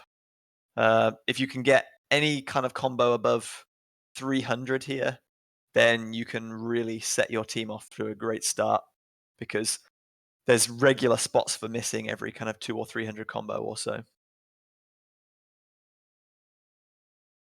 Yeah, I definitely watched the map we played yesterday. It's definitely a bit of a rough one. And just to prove my point, Lingers and Naniwa are gonna find early misses here at the beginning. Yeah, second drop from Naniwa as well. Not a good start for Taiwan. Just maybe another one from Naniwa. Maybe just misreading the lower approach rate. Naniwa really struggling on this one, it seems. A very uncharacteristic from him. Islingers has built back up to that 200 combo mark, and all other players holding an FC. Still no issues from the South Korean roster just yet. This is one of the easier parts of the map without too many kind of weird slider shapes or strong edge jumps. So good for Naniwa to build his combo back up.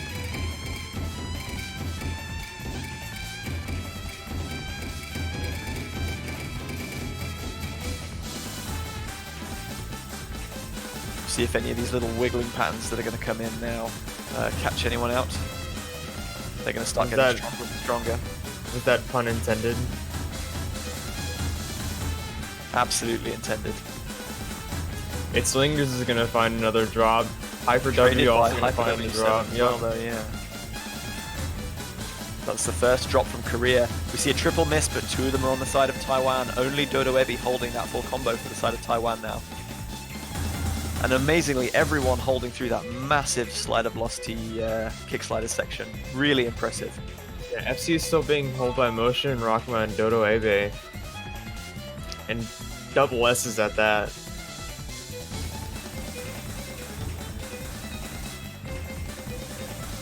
Yeah, there aren't too many odd droplets on this one. Naniwa seeing another miss there. Yeah, and Lingers did too, so it's another double miss on the Taiwan side.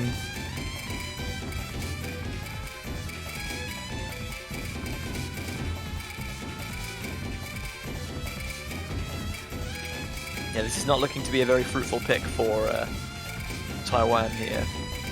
They must have been feeling pretty confident about this one going in, because there aren't many weaknesses to target on the side of South Korea, but it is not pulled off for them at all. Naniwa and Itzlingers both back up to 200 combo now. Dodo Ebi still holding that double S, but South Korea just seen the one singular miss thus far.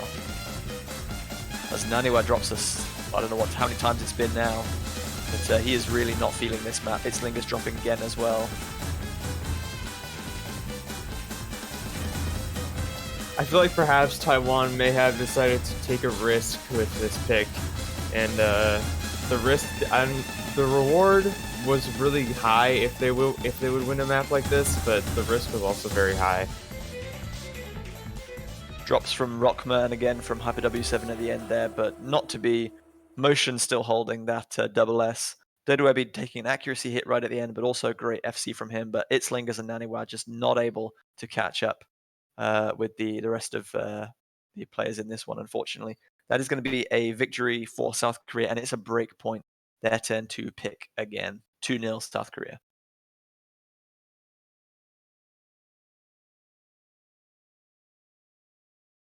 Yeah, I'm not sure if anyone's counting how many double S's Motion has secured so far this tournament, but I think he might be up there with a Lostis in competing for that top spot. Rockma going for Hidden 3, Doko Ringo to Cinderella. The last available hidden pick after La Sylphida was banned and Mint Tears was just picked. So obviously they're feeling confident on Hidden. They want to clear that out, get some easy points on the board right off the bat. So hopefully for South Korea, this pick goes better than the other one did, because the first hidden map they picked, yes, they did win it, but they won it by such a small margin. So I feel like this is a little risky, because if Taiwan is confident on this map, then this could be a time where they break the point back. But it just depends how comfortable are these two teams on this map. Yeah, and this is also a very different map style to Mint Tears that we've just seen.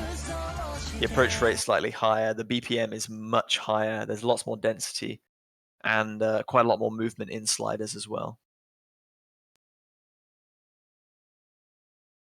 Being a convert also makes it a little bit more unpredictable. But yeah, we are about to get in as the players are just loading in.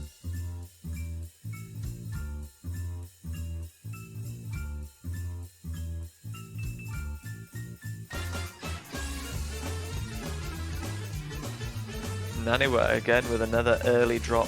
Maybe nerves getting the better of him this time around. He needs to settle those because Taiwan are counting on him to set a good example. No drops yet from any of the remaining players.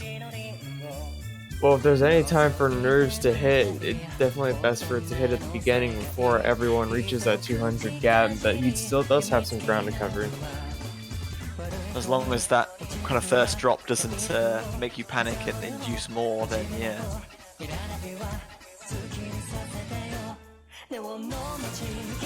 Sanami with a drop now coming in, just as all players were breaking into that 300 combo mark. A second drop from Sanami, right at the beginning of the Ki. That's unfortunate for Taiwan, going to give South Korea a bit of an extended advantage. Everyone on Taiwan finding a miss, yeah. Yeah, Motion dropping for South Korea, but still Berea and Rockma holding on to those full combos. Double S's, in fact. No large combos left on the side of Taiwan. Rockma dropping really uncharacteristically in the slower section, though.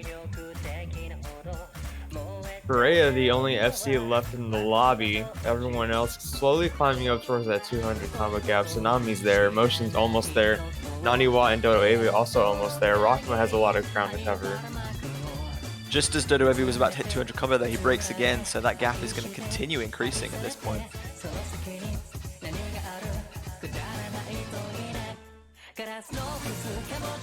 Tsunami finding another miss, yeah, right before the second Ki. Dodoebi breaking at 100. Taiwan just finding it really hard to maintain a combo here. Yeah, Dodoebi and Naniwa both finding a miss there.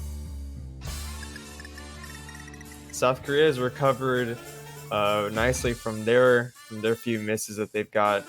So Taiwan isn't recovering from theirs, though. They're consistently finding misses. We have about a third of the map to go.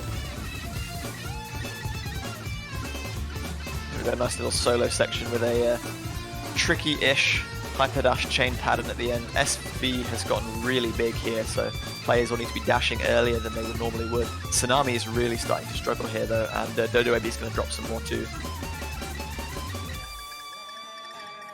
Dodoebi failing there, just completely dashing way too early on that hyper chain section. He has plenty of time to recover, but that is not going to be good for his nerves.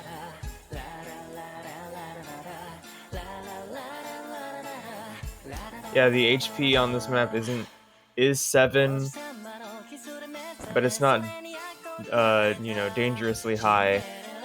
Yeah, the drain on its own is not too difficult. The fact that it's high BPM at 200 and it's mapped in 1/3 rhythm means that the density is really high. So if you miss one thing, you're probably missing quite a few more. And that's exactly what happened to Dodoebi. He just got slightly out of rhythm on the jump section there. And once you missed the first one, he couldn't come back to make any of the others. Oh, Rockma found a miss a few seconds ago. I think we missed that. Berea finally breaking his full combo. He was well over 1,000 at that stage, but just when Taiwan try and catch a break, Dodoebi and Nanua drop. Motion is carrying over, approaching 1,000 combo of his own. He's not quite going to get there, unfortunately. Just that one miss from him. But the consistency of South Korea really shining through there. Every time there was a drop, someone else was there to take up the slack. Taiwan not able to do the same. Dodoebi really struggling towards the end there. Yeah, that was definitely more of a tough pick for Taiwan and a smart pick on the South Korean side. However, Taiwan do get their second ban now. Well, unfortunately, South Korea have won twice in the hidden and there are no more hidden picks. So Taiwan have to shoot in the dark a little bit here with what they think South Korea will be most strong at.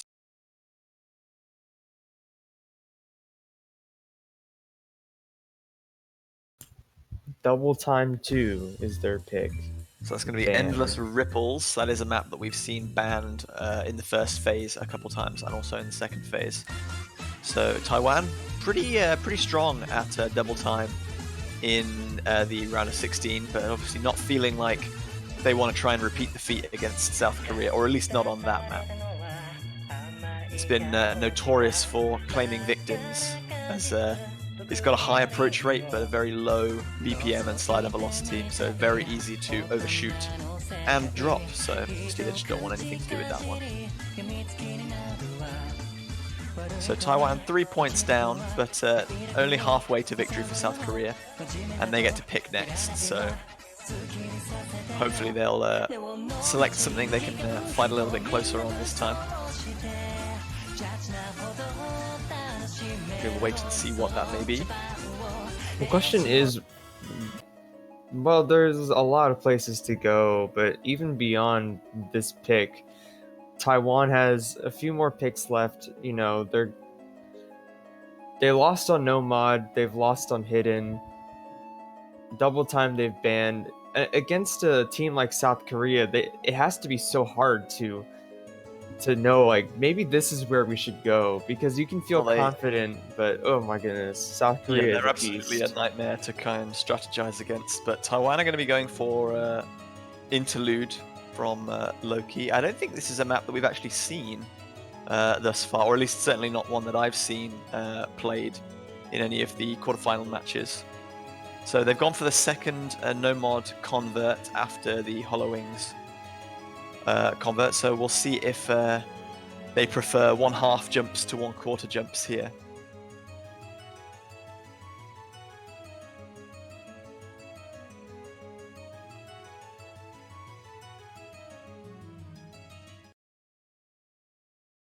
Looks like Penn is loading the players into the lobby now, and here we go.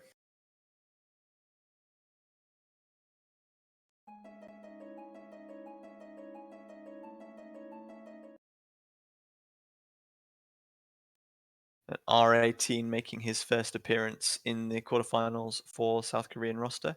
Nikaido Shinku appearing for Taiwan, so we've got a little bit of a roster switch.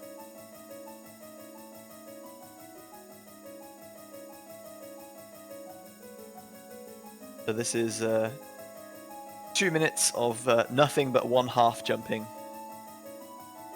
It'll test the players' kind of ability to read variable spacing, but also to keep metronome. It's very easy on some of these bigger jumps to dash too early. It lingers with the first drop at about 160 combo. Not going to be a deciding miss unless nobody else drops on the side of South Korea.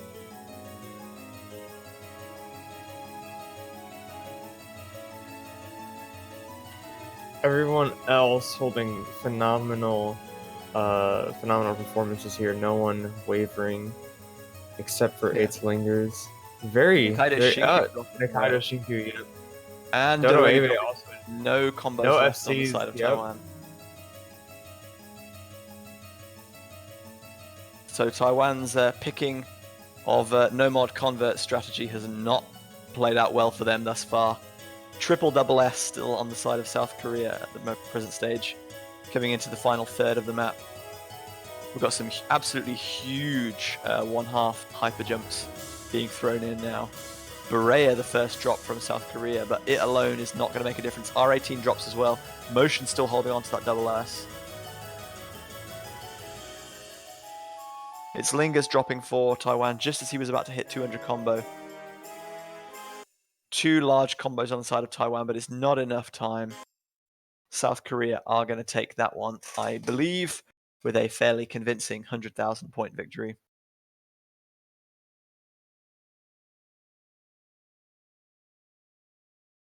Just waiting for R18 and Motion to catch up at that ending. But we have confirmed that South Korea are the victors. So it's 2 break points and 2 own points in a row for South Korea. 4-0 the score. Another double S for Motion. Not that there are that many droplets on that map anyway, but we'll give him his props anyway. South Korea just 2 points away.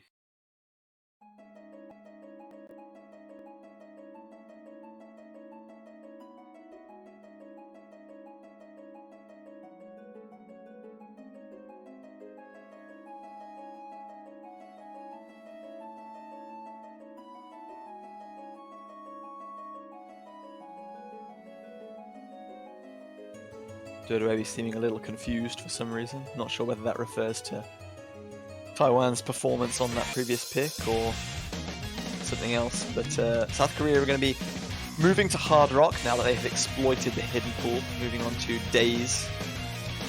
One of the more difficult, but also kind of more known maps from the Hard Rock pool. Definitely a difficulty that a lot of these players will have encountered before, possibly even with Hard Rock. Oh yeah, definitely. After watching this map be played as well, it's definitely rough. The circle size is pretty small. There's a lot of movement back and forth, which is crazy.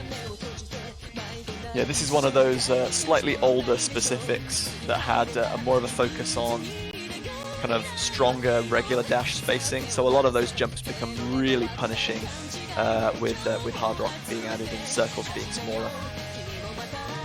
And of course, it's a CLSW or Minato Yukina map, so streams and snaps feature quite heavily in his trademark style.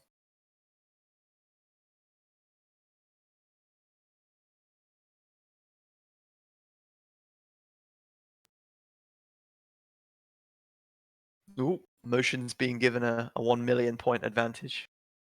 That's a bit generous of the tournament client. I don't think he needs that advantage. There we go. Yeah, I was about to say, the tournament client already knows. It's not an advantage, it's just a spoiler. Well, 970k would not be an FC on Hard Rock, so that means he has to miss somewhere, alright? Well, we're gonna see if that reigns true. Everyone's surviving that intro section without misses. There are some pretty punishing jumps there, so good to see that everyone has come through that one unscathed as they hit 200 combo now. It's Lingers dropping literally the instant he hits 200 combo though. That's really unfortunate on a map this short. It's Lingers taking a second drop there.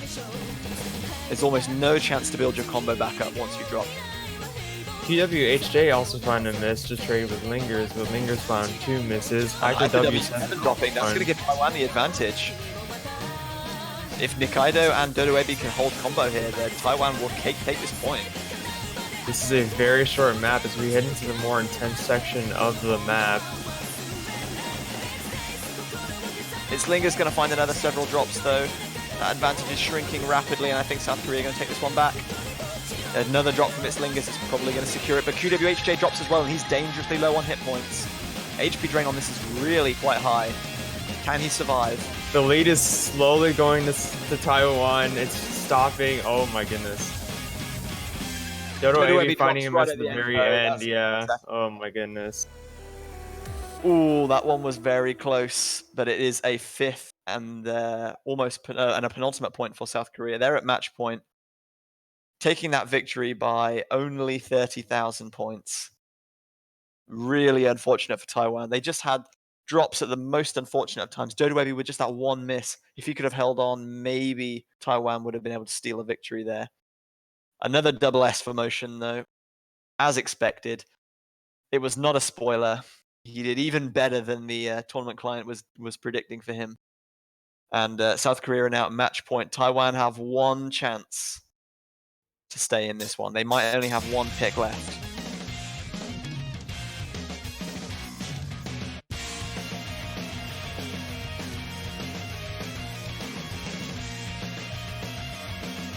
They don't have any no mod converts left. Hidden is exploited. They've lost on Hard Rock. They've banned double time. Poor old Taiwan. Where do they head next? Anyone who's hoping for a reverse sweep, you better get your love and support for Taiwan in the chat right about now. They find themselves in a little bit of a hole.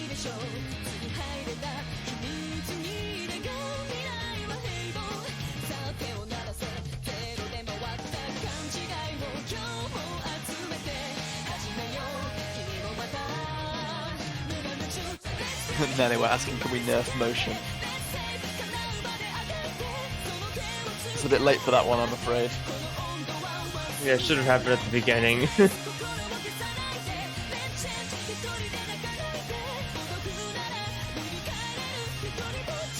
Still waiting for Taiwan to pick.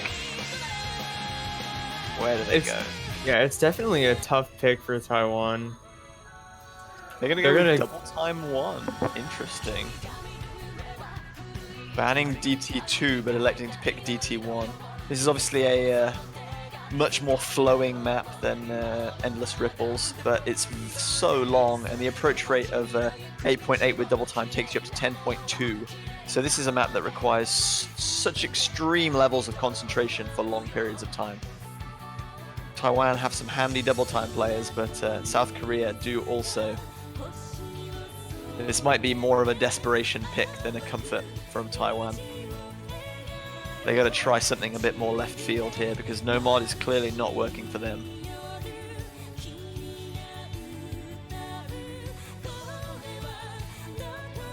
South Korea searching for their third player. And Nelly in the chat saying, good song for match point. That wouldn't have anything to do with it being your map, would it, sir?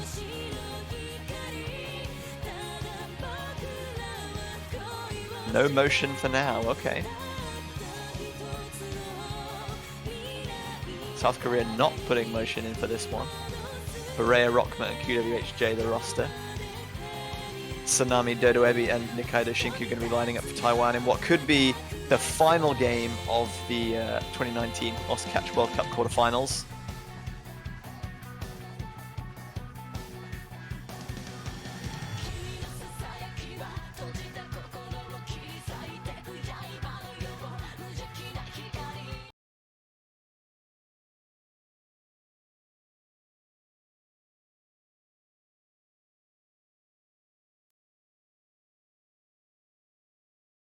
So here we go. Rockman and Berea opting to choose Hidden, probably because the AR is so high, as you said. Yeah, it does just give you a little bit of additional kind of room to think. You only have to focus on 1 or 2 objects at a time.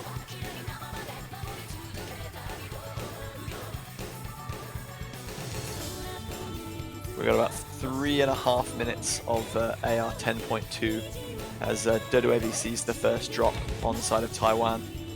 South Korea taking an early advantage.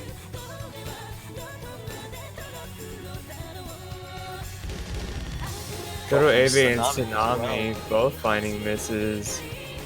Tsunami's drop after hitting 200 combo as well, so South Korea really going to be taking the advantage on this one.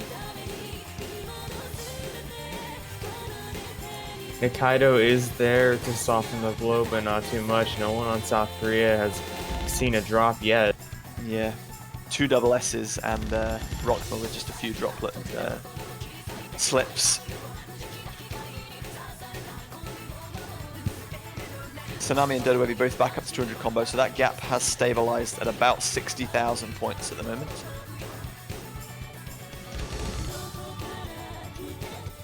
Dodo Ebi going to drop again, though. That's not good news for Taiwan fans. Berea and QWHJ still holding on to double S's apiece, and Rockma also with a full combo.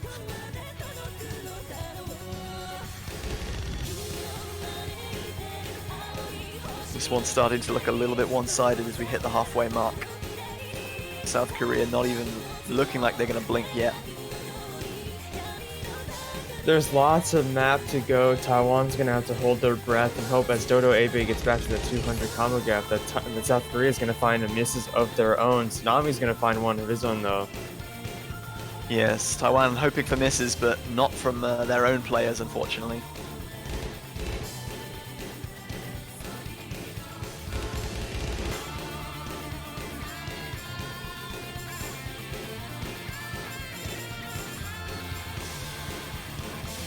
Still triple FC from South Korea as we come to the final 1/3 of the map.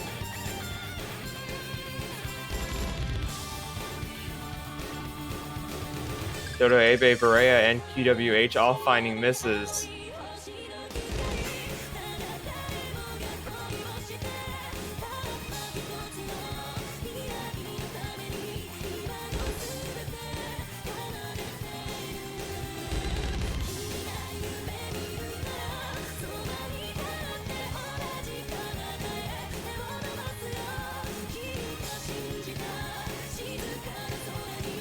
Yeah, Nikaido Shinku finally dropping that full combo. Rockma, the only full combo remaining. Tsunami and Dodo Ebi both drop as well, though.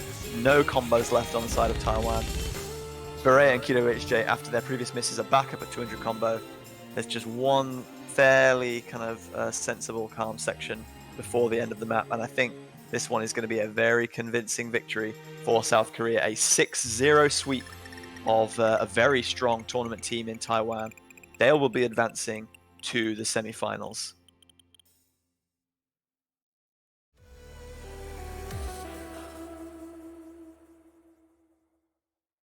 So 170,000 points the difference in the end. Just the one miss from Berea, the FC from Rockma, one miss from Nikaido Shinko as well, but unfortunately Dodo Ebi and Tsunami just not able to keep up.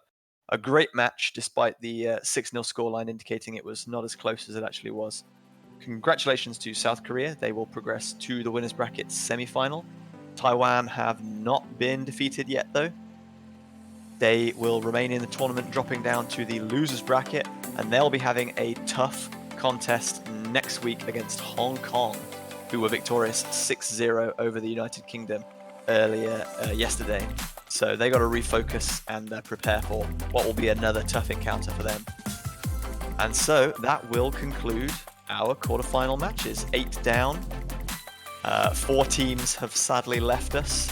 Sweden, the United Kingdom, Netherlands, and Poland have dropped out. They will take slots 13 to 16 in this year's World Cup, so congratulations to all of them, but unfortunately we'll see them next year.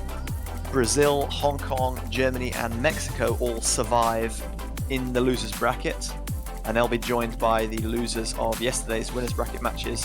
The United States, who face Brazil, Taiwan, who face Hong Kong, Finland will be facing off against Mexico, and the Philippines, who lost 0-6 against China earlier today, face Germany in the losers bracket. And that's all coming to you next weekend. On the top side of the bracket, we've got 2 very nicely simmering matches for you next weekend in the winners bracket. Chile versus China, the 3rd place and winners in last year's the 2018 Catch World Cup. And then South Korea and France, 2 teams who are looking to put in a strong performance after not having the best performances in the World Cup last year. France in particular looking like a vastly different beast to their teams of previous years, with an amazing 6-2 victory over the US yesterday. They're looking strong. South Korea, obviously, as always, looking strong. 2 6-0 sweeps so far in the knockout stage. And then it'll be time for finals week. So it's really heating up now. There are no free passes. There are no easy matches. And for I think 8 of our remaining 12 teams, it's do or die. Loser goes home. So that's going to be it for matches, but we're going to be bringing the map pool showcase for the semi-finals to you straight away once everything has been set up on that end. So I'm just going to find out whether we're ready to go straight away or whether we need a little break. So do not go anywhere if you're ready to see next week's matches.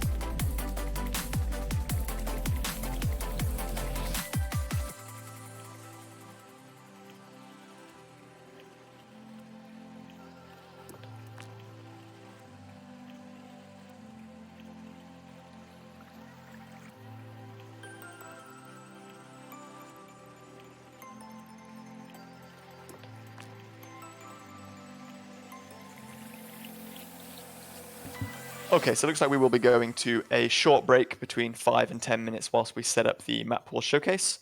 So please do be patient, and hopefully we'll see you all still here in about 10 minutes time to see the next week's map pool showcase. Please feel free to grab something to eat, something to drink, stretch, and enjoy the sunshine if it's still bright and sunny out where you are. And yeah, we'll be back very shortly. Thank you very much for joining.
Ghost Machine.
Hello, hello, hello, everybody. Welcome back to what will be the semi-final map pool showcase for the 2019 OSCatch World Cup. Once again, I am still JB Hyperion, and I am also still joined by Incandescence. Thank you for sticking around. Yes, You're we're a little happy bit of to see you a little bit of a here. catch mapper yourself, like dabbling in it now. How do you Oh, feel yes. about laying down the law on what some of these selections? Are you excited? I'm definitely intrigued for sure. Catch mapping is a beast of its own to conquer, especially when you come from a simple mode editor like Taika, where you just plot notes literally anywhere you want. So definitely something different, and but I do enjoy catch mapping more. It's definitely more interesting, and especially on these higher level, even in general, as I've discussed with Sarton before. I enjoy catch as a mode more. I think it's a little more interesting, more fun, more engaging. Well, let's get right into our selections for the semi-final OSCatch 2019 World Cup semi-final. 1 second. 1 Oh my second. God. I'm waiting. 1 second. yeah. 1 second. I'll give This you is the longest green light whenever countdown. we're ready. I'm just saying the volumes. 1/2. 3/4. Are we doing hashtag blame Juan again? 7/8.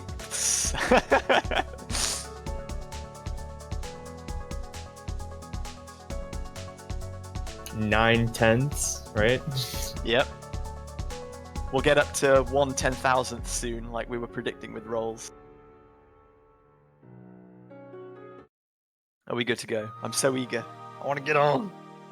There's so many great maps to share with you guys. They're all hidden behind this lovely, beautiful splash screen. Lots of predictions coming out in chat. Great to see. I wonder if any of you will be right.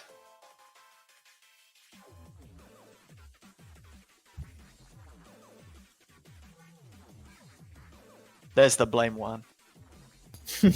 Outstanding. He's working hard. Give him a break. He's doing his best. We love Juan.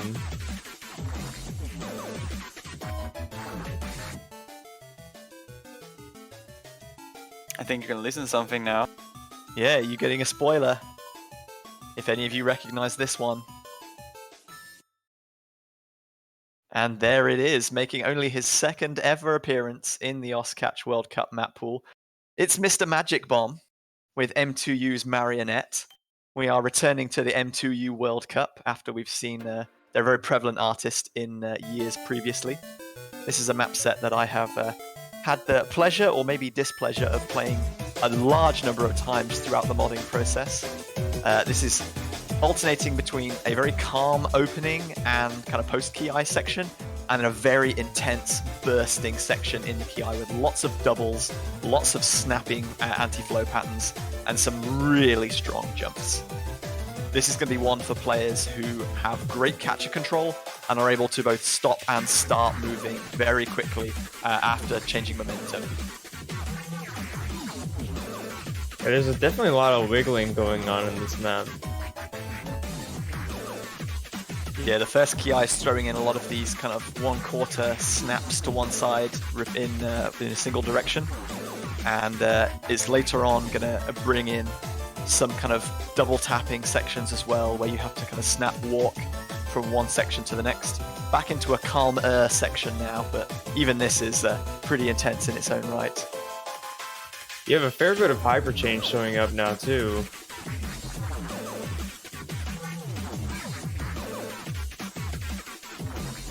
We've got some more of these fairly long slide of velocity sections that we've seen very prevalent in this World Cup. Here are some of these double tapping sections I was talking about. These hypers are a lot stronger than they look. Very easy to overshoot some of those. And we do see a first drop in the very first pick. No Mod 1, traditionally the comfort pick. This is anything but comfortable. And if this is anything to be indicating the rest of the map pool, our players are going to be in for a treat. So there you have it. Marionette, M-Bombs Overdose, No Mod 1.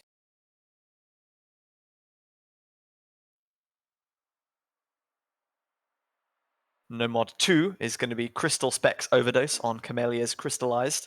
This is a fairly recently ranked map, if I'm not mistaken, bringing together two of the most famous mappers in probably in Oscatch history, bringing together their two very trademark but very different styles.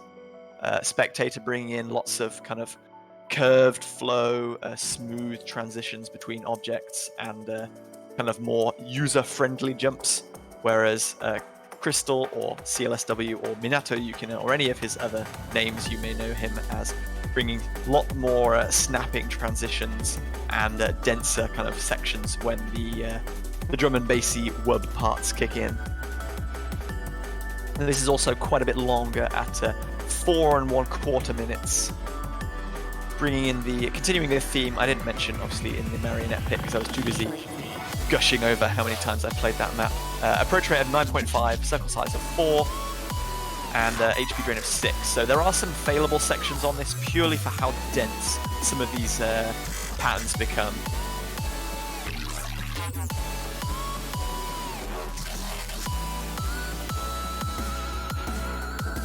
Is Camellia a particularly popular FA in Taiko in contestants?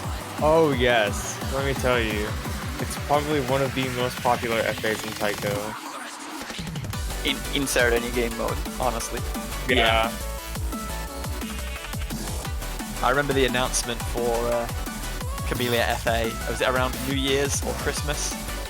Oh, That was I quite remember funny. that too. That was amazing.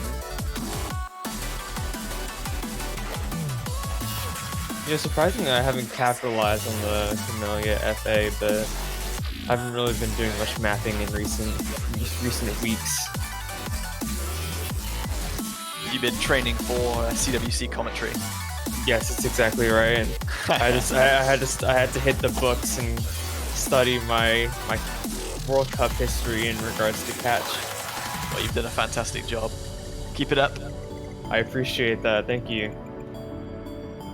So we've seen a very calm opening section, a very dense buzz slider, streamy, bursty section. Now we get a little bit of a break as the players come into halfway. 9.5 approach rate isn't too high, so hopefully no one's going to get caught out by spacing on any of these, like the very kind of low density sections. This is still the calm section, believe it or not, despite what the slider velocity may have you believe. Slider velocity seeming to be a very recurring theme in the World Cup pools this year. It's becoming a massive part of the meta as people are learning to discover, hey, I can put sliders with hyperdashes now, so let's just teleport to the other side of the screen. Lots of anti-flow coming in, and you can tell that this is definitely a Minato Yukina section. Very different from the spectator section that we've seen previously. Lots of tricky tap dashing on sliders, and lots of anti-flow with strong hyperdashes thrown in. This is no mod to people asking in chat. Remember to note that in this pool, because the matches are going to be best of 13, the pool gets a size increase, one for each mod. So hidden hard rock and double time picks 1 and 2 are still going to be specifics. Number 4 in each pool is going to be a convert, and then number 3 we are told is a flexible pick, which I assume means that they'll pick one or the other. They'll depend depending on what they feel fits the pool. Are we not going to talk about Juan's enthusiasm when saying the word flex? Yes.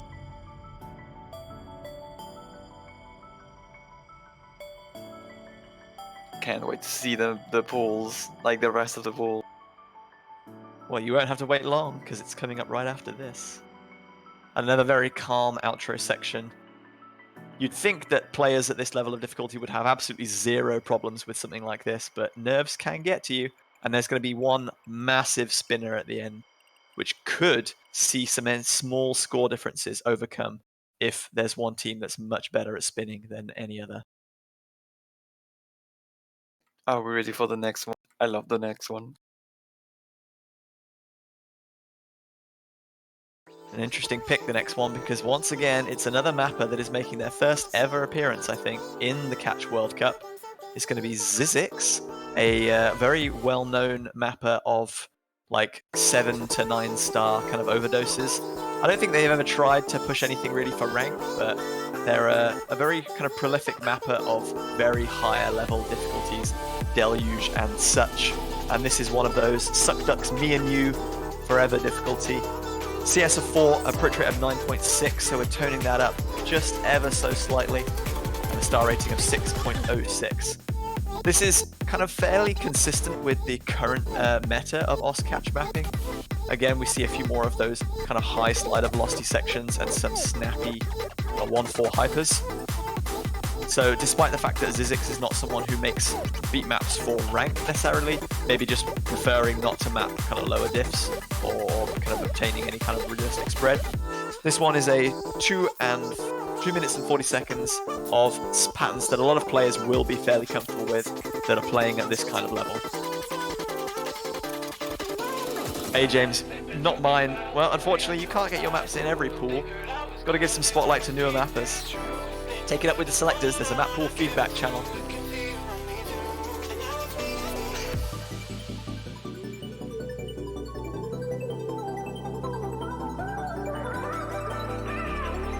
So we had one short pick and one long pick. This one's going to be settling fairly kind of in the middle, just under 3 minutes.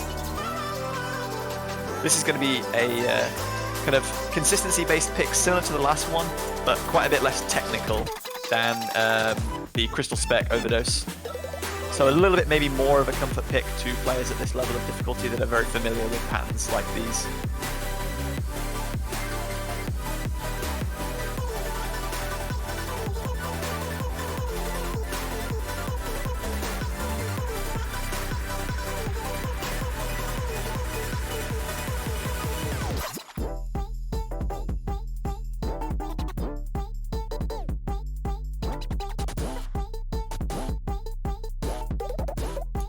It's a nice song. It is actually, yeah. A very outstanding song. Well mixed. Lots of kind of variation between the kind of the doubles being thrown in. Imagine punchy everybody. vocals being given those long sliders. Imagine everybody remembers the UK versus US grand final on this. When Bubble Man got the FC. I don't remember. I don't know if you remember or if you saw it. I'm being like memories are reforming in my head. 50 points, man. 50 points. It's been a little while, but the flashbacks are returning.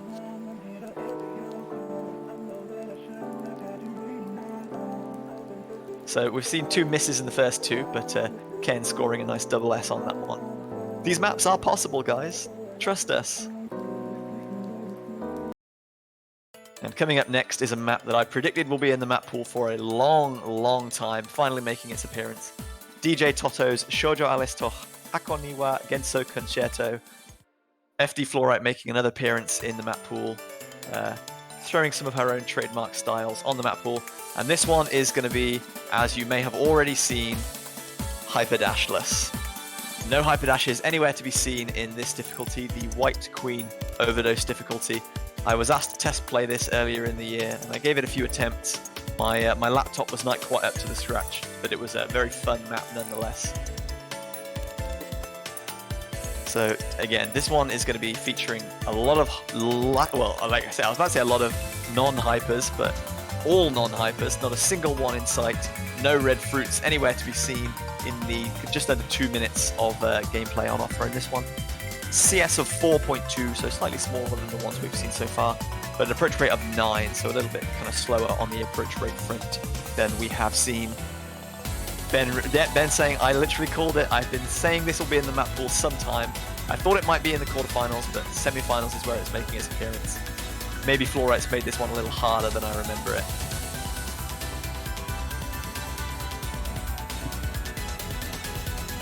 So this is harking back to some of the edge dash maps from times gone by, like Destruct, but appearing in the no mod pool this time rather than hidden. This one quite a little bit harder and slightly longer than those. Very cool song though. Yeah, the focus of this map is definitely going to be catcher control. Yeah, can players balance fruit on the edge of their plate without overshooting? Because there's no hypers that guarantee that you get to the next note, any kind of over dashing for one thing makes the next object so much more difficult to catch.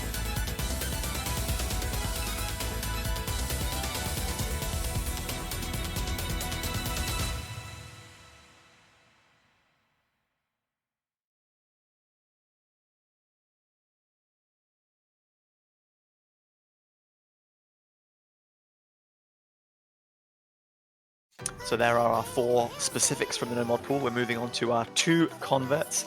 This is Camilla Feet Nanahiro's Amor de Varao, mapped by Kuron-kun, a very well-known standard mapper, former BMAP nominator and quality assurance team member, and now global moderation team member. I think he's done a little bit of everything, and he's now making his appearance in the Catch World Cup, which is obviously the most prominent accolade in his illustrious career.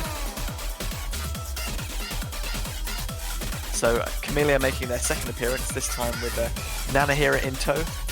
Circle size of 4, approach rate of 9.6, an HP drain of 5, so allowing players a little bit more opportunity to slip up and not fail. And a shorter drain time again of 1 minute and 50 seconds. BPM of 138 is going to be offset by a huge density spike compared to some of the stuff that we've seen previously. This definitely does feel like a kind of BPM kind of double section with some 1/8 and 1/4 thrown in very liberally, sorry, I can't even speak, and some buzz sliders.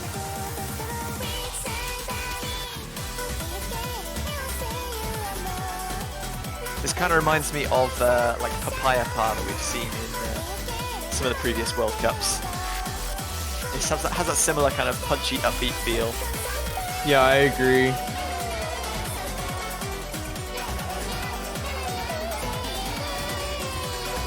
Papaya Pot was a legend, though.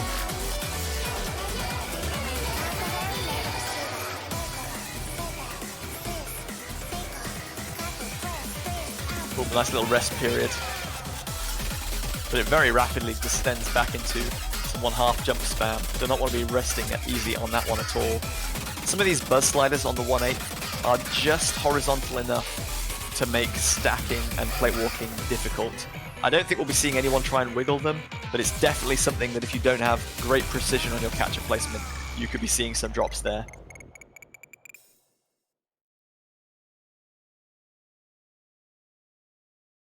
So 5 no mod picks down, just 1 remains, and we'll have wrapped up our no mod pool for the semi-final. And it's going to be a 3rd Camellia map, unbelievably. Professional Boxes Kodama, the Kevin Sailor's extra difficulty. This is a background I've seen before on a catch map, but I can't quite remember which one it was. Circle size of 4, approach rate of 9.4, an HP drain of 6, and a drain time of 3 minutes and 30. So this is the consistency pick from the Convert no mod selection. BPM of 175, so quite a bit faster. Nice little calm introduction to start here. Have we overdosed on Camellia? Yeah, I think we may have overdone it on the Camellia. 3 Camellia maps. Camellia World Cup? It's in CWC. I mean, at least the acronym still holds, if that's the case, yeah. We had High School Musical World Cup, we had M2U World Cup, we've had Bang Dream World Cup, was briefly a thing at the beginning of this year's group stage. Some of these 1/4 jumps look very punishing, especially the ones where one of them is hyper dash and the next one is a regular dash. That's going to take some serious catcher control.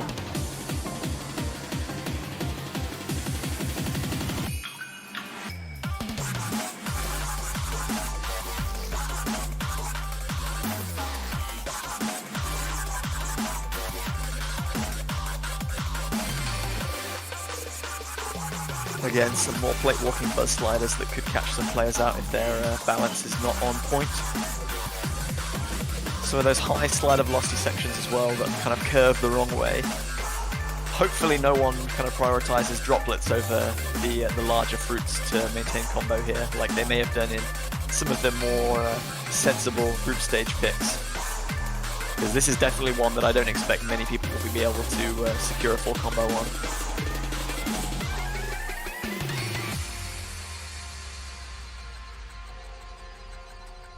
Not as long as Crystallized, but also pretty long, almost 4 minutes. Yeah, 3 So minutes there's and 30 of lots drain of- time with this little break in the middle. So if your prediction of being a hard map to FC does reign true, two very closely matched teams like Chile and China, that we might see that this map could go back and forth between those two teams quite a bit. Yeah, this is definitely a pick, I think, that's going to see a lot of fluctuating on the scoreboard, depending on just who that 1 or 2 people are at the time that can hold a good combo. So these Karma sections don't look too punishing, but when we bring back the 1/4 sliders again, at this BPM it's just kind of high enough to make edge dashes difficult, but also make it so that hyper dashes are generated very infrequently.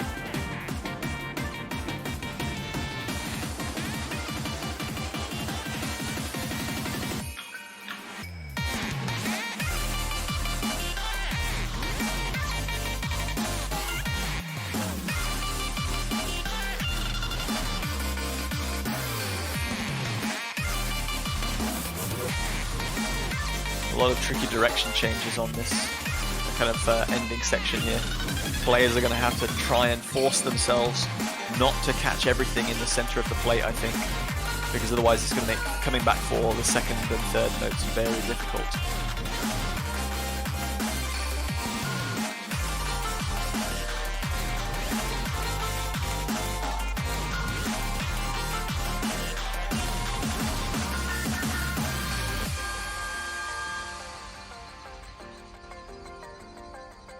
Some high slider velocity stuff thrown in, even in the converts, definitely becoming a recurring theme here. Map selectors wanting to see the desire of that skill particularly being tested, but that's going to be it for our no mod pool, 6 maps down. Moving on to hidden, and as Juan mentioned earlier on in the showcase, there will be 4 maps in each of the mod bracket pools from now on, since our matches will be best of 13, and the first one is going to be a fairly recently uploaded map by our selector Dave, Alt Mirabelle from Grand Thor.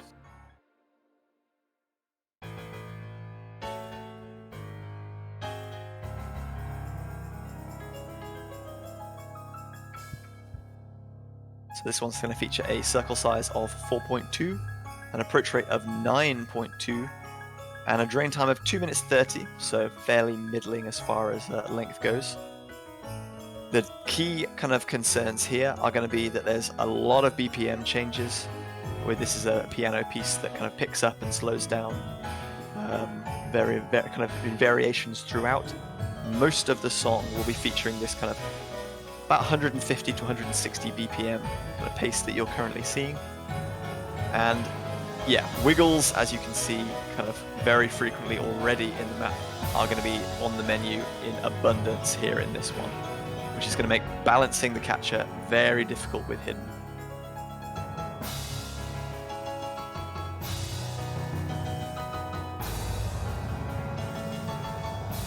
You can see the BPM variation in this introductory section. Very regular. This is quite mean for a hidden selection to have so many BPM changes, especially early on. That's going to be one to really unsettle the nerves.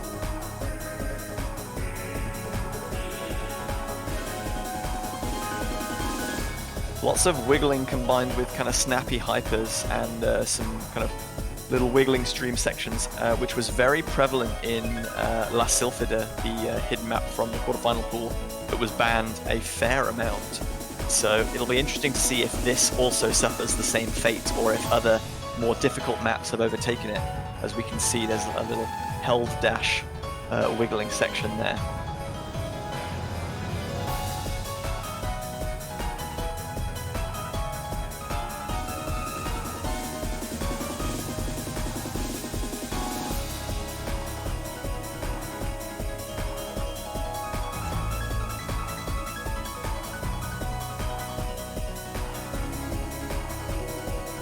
See, as a hidden player representing the UK, and now with the UK being out of the tournament, it's picks like this that make me breathe a little sigh of relief that I'm no longer required in the tournament, because that requires some serious catcher precision.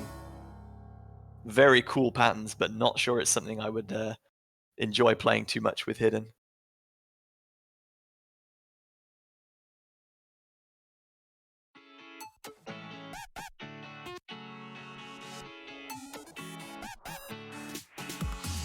Hidden number 2 is going to feature one of our commentators, not a map selector map this time.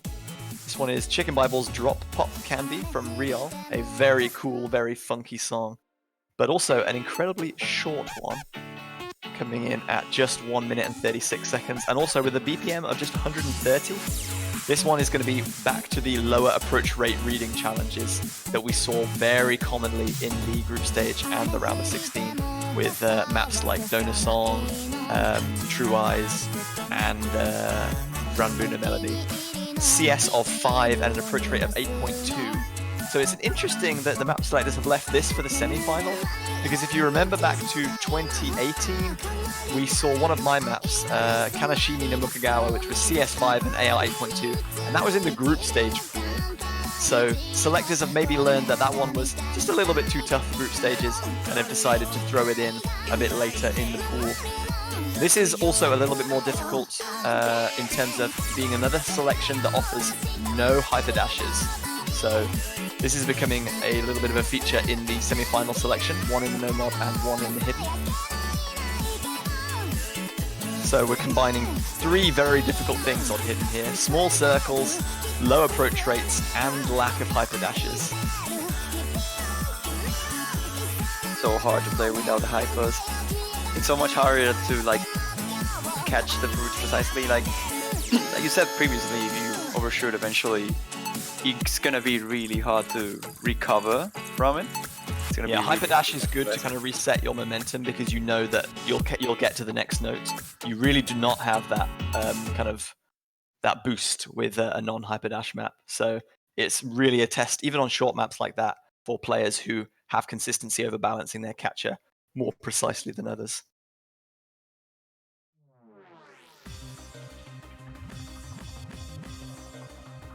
Two specifics down, and it will be a convert for our third hidden pick, the flex pick, which Juan is so excited to mention. Flex. This one's going to be circle size of 5 and an approach rate of 8, so hope you're noticing a recurring theme here of small circles and low approach rates. This one's also going to have a drain time of 1 minute 30, so very much on the lower side. This one featuring hyper dashes, though. This one is featuring hyper dashes, yes, but it's also going to be combining those hyper dashes with some very strong, large 1/2 jumps. I swear, every time I see DJ Yoshitaka, I only listen to this song, but different remixes or different versions. Like they all sound this. I don't know why. Circle size in this one is 5 to someone who's asking. This is a 2010 standard map. So combines very high slider velocity, which, although kind of uncommon at the time, is very prevalent in the current meta. Very large 1/2 jumps, some of which are hyper dashes, some of which are not, as you saw one there that was a large kind of hyper dash into anti-flow, combined with a screen jump that was not. This is from 9 years ago, man. Time flows. I was nowhere even close to finding out about this game at this stage, so I don't feel quite as old as I usually do. I was pretty close. Like I'm 8 years old-ish in this game, I guess. So this was right before I joined. I might even have this map actually. I have to check.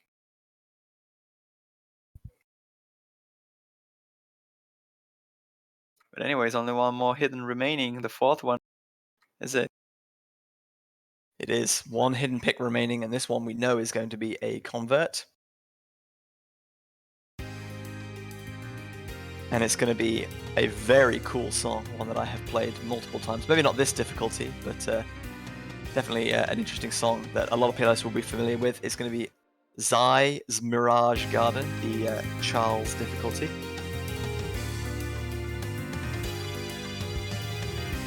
And if anyone in Catch is a fan of staircase patterns, like anti-flowing kind of sliders and wiggles, this is the map for you. We saw a few of them in Dave's Alt Mirabelle, the Grand 4 map, earlier on in the Hidden Pool, but this one is going to feature them in trademark convert style. CS of 4, approach rate of 9, and this one also features a much longer drain time of 3 minutes and 49 seconds. You feeling the spice on this one already? Oh man, I love it. I can see. Like, at first, I was thinking, okay, this is probably gonna be like the most popular hidden pick, and then that happened. Like I don't know how it's called because I'm not really extremely familiar with the names of the parents in Catch. But the moment that you have to like go back and forth, like wiggle, yeah. With hidden, it is for me extremely complicated to read. I imagine hidden would not have that much of an issue. It really is. It's difficult enough when it's done on specific Catch maps, but of course this is a convert, so you just know there's going to be some of those where they have hyper dashes and some of them where they don't have hyper dashes. And I'm pretty sure if the hyper difficulty, which is the one below this that I've played quite a bit, is anything to go by, there'll be some of those combined together in Final Key Eye in particular. Even the calm sections on this map have some huge 1/2 jumps that just seem to pop up out of nowhere. Like that. Okay. Yep, just like that. Some of them are not hypers either. Like that's really rude.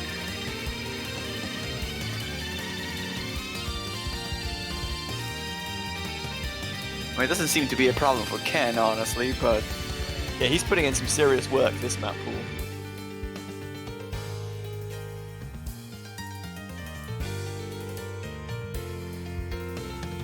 pretty calmer section here. But again, as you said, the calm sections are not really that calm, I guess. Like you can't really lose your focus here. You have to pay close attention regardless, because there's some like little spaces that look longer than what it should be because of the calm. And Yeah, absolutely. you just It's one stop of those periods where you you need miss. to be focusing on building your combo back up, but it's helpful in that way that you don't kind of switch off in the calm section and relax and maybe kind of result in a miss. But some of these kind of 1/2 kind of jumps into anti-flow are really punishing. There's a lot of these sliders that are in the middle of streams that just completely face the wrong way that are really painful to play.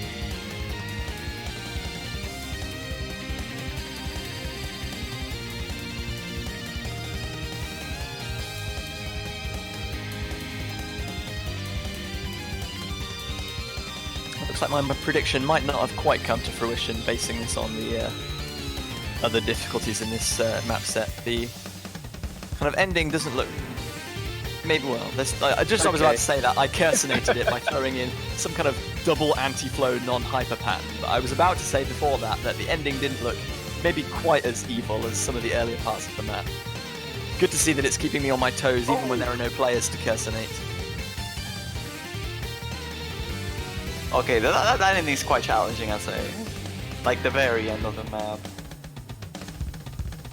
Like the hypers make it a little bit easier eventually, but when you have like 2 or 3 in a row, like it eventually happens, it can get pretty tricky. I can see some players like going far away, like over dashing. Not even 1-3-3-7 combo. Sort it out, Ken. SMH. Oh well, 4 hard rock hidden picks even concluded, and we're moving on to the hard rock selections. Hopefully, again, we'll be getting into this. And yes, first up, Hellblinder's Grief and Malice Madness difficulty. This is a map that should be very familiar to nearly anyone who has ever played catch, even kind of in passing at this level of difficulty. This is a very famous loved map. Yeah, like the song in particular is a very famous song. And QRA's map set of this is one that is thrown around a lot in multi-lobbies, in practice sessions. I think it's currently loved. It's loved, yes. It's now loved, yep. So maybe you've not tested this one with hard rock, but you should definitely be familiar with this one as a song perspective. Obviously AR10 here. It's pretty much kind of a given at this point, so there's not going to be too many picks in the hard rock pool that fall below AR10. Everything hitting that ceiling, as long as it's AR kind of 7 or above. It's fairly standard otherwise. Circle size of 5.2 with hard rock, and an HP drain of 8.4, so high but not kind of hideously so. It could be a problem later on in the map where some kind of 1/8 streams make an appearance. I kind of want to compare this with Days a little bit. I'm not sure if I'm correct, but maybe not structure wise, but that kind of hard rock map that seems to be like harder than expected, but because it's such a famous map or overplayed map, it kind of justifies itself in spots in the hard rock. It's definitely something that's kind of more well known than some other things that have been seen in previous pools. I'm not sure how played this map in particular will have been with hard rock on account of the fact that it's loved. It's a much more recent map, even though it has been around for a kind of a long time. It's not quite as old as Days. Coming into the kind of patterns now, like it's going to be difficult to see how players balance some of these 1/8 streaming sections because a lot of them are constructed with circles, and we know Hard Rock tends to do funny business with circle crafted Hard Rock streams.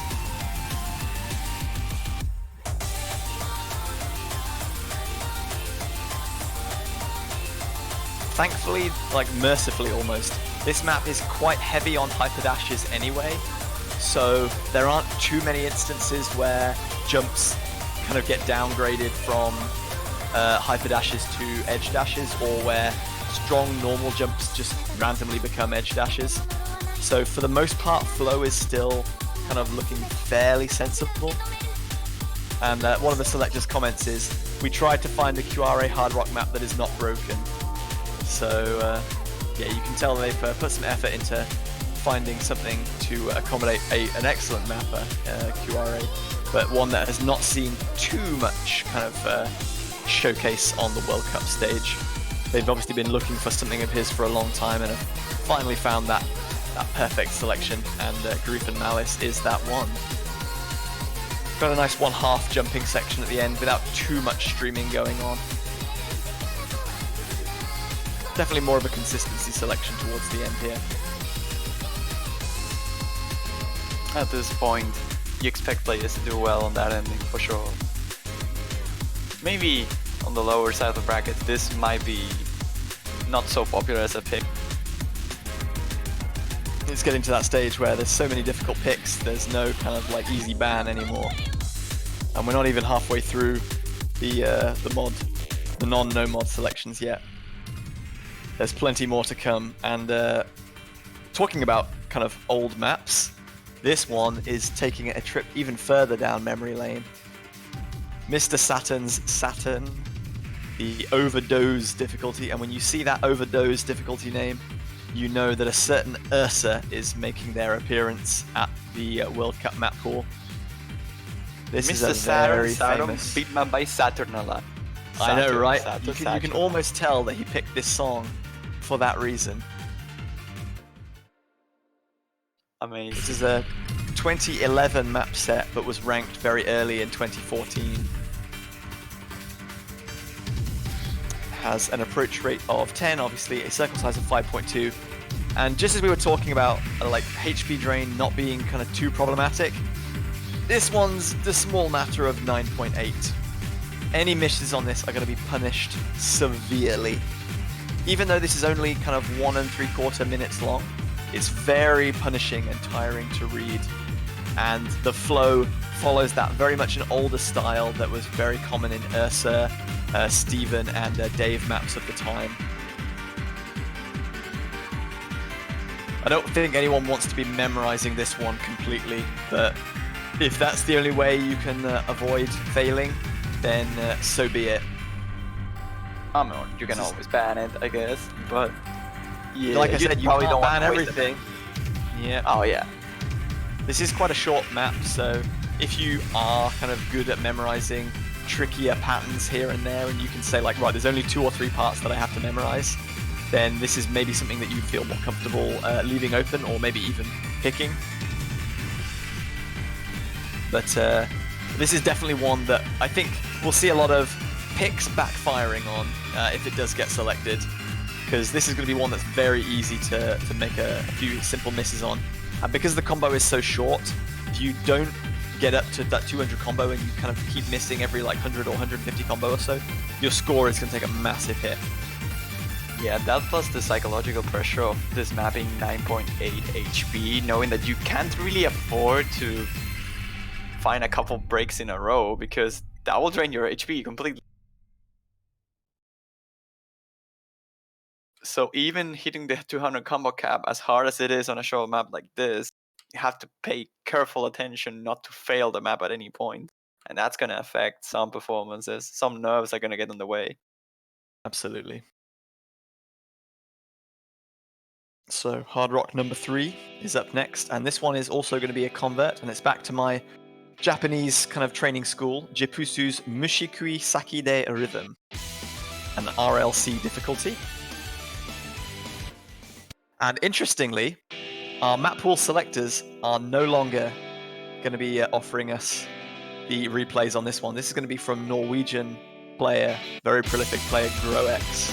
Shout outs to him. Shout outs to Groex. Obviously, Norway eliminated in the group stages this year, so he's found himself with not too much to do. But he's throwing a helping hand to our map pool selectors in showcasing what I imagine will be a very difficult pick. CS of 5.2, as with all the previous picks so far, and a approach rate of 10. HP of 8.4, so again, very hard, but not kind of brutally instant fail. This one has a BPM of 210, so a lot of these jumps are going to come to you very quickly. Some of this is going to require some memorization, but I think to a more kind of standard kind of hard rock player who's just like the consistency pick. This is a consistency pick that they would be a little bit more comfortable with. It's a popular song that many people who play hard rock will have seen before. But there's going to be a lot of awkward 1/2 jump distances that are going to catch people out. Some very easy to undershoot because they're deceptively large. Some of them actually deceptively kind of small, where even though there's a strong sound that you've been kind of tempted to jump very strongly to, you can get caught out and overshoot on. I played this map so much on standard. It's a pretty popular one. On catch, I think I actually played it too, but not hard rock, obviously. Like, I'm not that good, unfortunately. And still, like, even though I like to play Combat, I still don't get how people can be so good at this type of map. It feels like such a completely different word. It's very kind of unintuitive for someone who's never seen them before, but considering that for the first like 4 years of OsCatch, converts were all that existed, some players who are still around from that time have grown up on playing converts and have decided to carry on doing so. There's still vastly more kind of convert picks available out there than there are specifics, so it is kind of their preferred style and it's very normal to them. But saying that, as Rampage just mentioned in chat, this is a map that has been ranked for over 6 years now, May 2013, and it has never been Hard Rock FC'd. There is one Hard Rock performance in the top 50 leaderboard. It's a 2 miss from Chicken Bible, 170 notes from the end. There are no other Hard Rock plays in the top 50. So will we see finally a Hard Rock FC on this one in the warm-up to the kind of semi-finals? Will we see an FC in the actual match that won't count because it'll be on the tournament server? In all honesty, Groex did really well on this. He only had 2 misses, and I don't know what to expect from players at this on this particular map. Like you said, FCs are quite unlikely to happen, but I don't think this is a map that we will see like many misses on. It's just like the chokes are gonna happen due to the length of it and consistency being the main thing tested here. I agree. Alostis FC incoming. The predictions are already out. Oh man. Lots of Fs for Chicken Bible as well. Our 4th and final I feel you. pick. Sakusio's imprinting another very famous song. I like how that sync it. Several mapping contests previously. Ken back on form for this one though.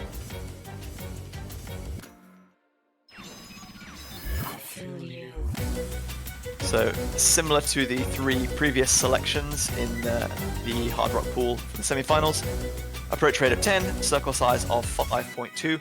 This one has an HP of 7, so it's slightly smaller and a bit more lenient than some of our previous picks.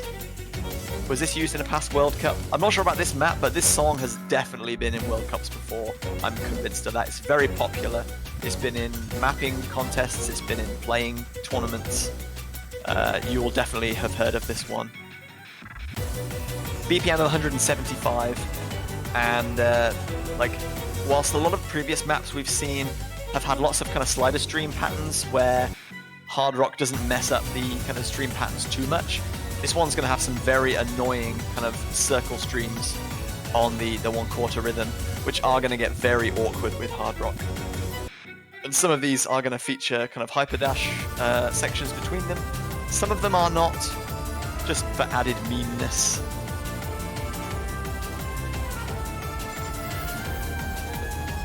This is not quite as old as some of the picks we have seen previously. I think this one is coming to you from late 2015. Just under 2 minutes in length, so again, it's going to be a bit more of a burstier pick that focuses on can anyone build a high combo and hold it there for as long as possible. Outside of the 1/4 rhythm kind of hyperchain sections like that, there's lots of less dense parts as well. So this is a good kind of test of a variety of skill sets. Who can hold their nerve balancing those streams at the end there? Going to be very easy to overshoot some of those, I feel.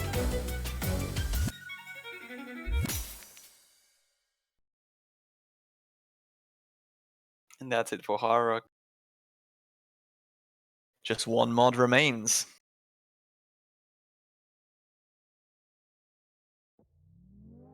Double time is up, and it's going to be Chaji Hyun, LDN Noise, My Show. I think this is Korean, if I'm not mistaken. Fancy difficulty, mapped by Olapu, who is, I want to say, an old CTB or OSCatch mapper that has returned fairly recently, but may seem to have left again. He's been under the name Kandai Sa in previous years for people who may have been around from that time. I'm not sure if he's still mapping, but he has ranked a few kind of sets in the kind of recent past. K-pop time. We're back to some K-pop. We haven't had much recently, but it's back on the menu. It's going to be a circle size of 3.8, so slightly larger than some other things that we've seen. An approach rate of 8.7, which becomes 10.1 with double time. And a drain time with double time of just under 2 minutes. This one's going to have a BPM with double time of about 190. A little bit of variation towards the ending, but nothing kind of too drastic. I think this is a fairly kind of standard no mod selection. Features lots of kind of snapping transitions, a few streaming parts, some anti-flow, and some nice smooth curved sliders, which give you additional leniency with double time. Still plenty of time for overshooting there, as Ken demonstrating.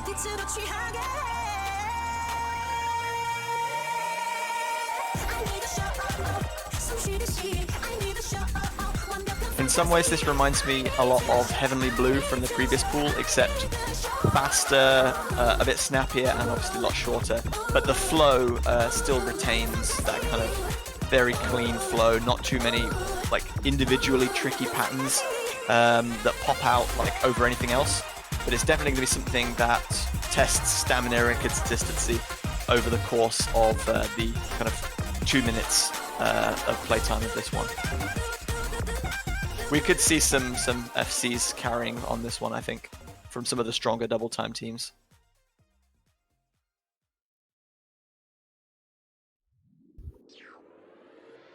Oh goodness, we got some more epic names. Yonaka Jika. I cannot see the letter. Jikanu? Jikaru. Oh no. We've completely butchered this one. After watching you completely kind of fall flat on your face at that one, I'm not even going to try. This is a rain difficulty mapped by Examination, who is now known as Yumino Himiko. So this must be one of his older maps, probably from like the 2015 era. Circle size of 4, approach rate of 9, so 10.3 with double time. Something that quite a lot of players at this level of difficulty should be, like maybe not wholly comfortable with, but at least have some experience in. Again, with drain time, this one filters down to about 2 minutes. But with double time, this is so fast. It's like 10.3. Yeah. This is 10.3, yeah. Only a little bit faster than the previous selection. It's mad to say that 10.3 is comfortable to some players at this level of difficulty, but people who are trying to cut their teeth at double time, then you have to start on rains, and most rains fall into that AR9 region. With the double time, this one is only 140 BPM, but the style is more of a double BPM style, so this does feel quite a bit faster than that suggests. Hey, this is 280. This is not 140 in my eyes. They lie! I mean, we can just change the BPM to half and call that is like 70 BPM. I don't think that's how it works, but you can.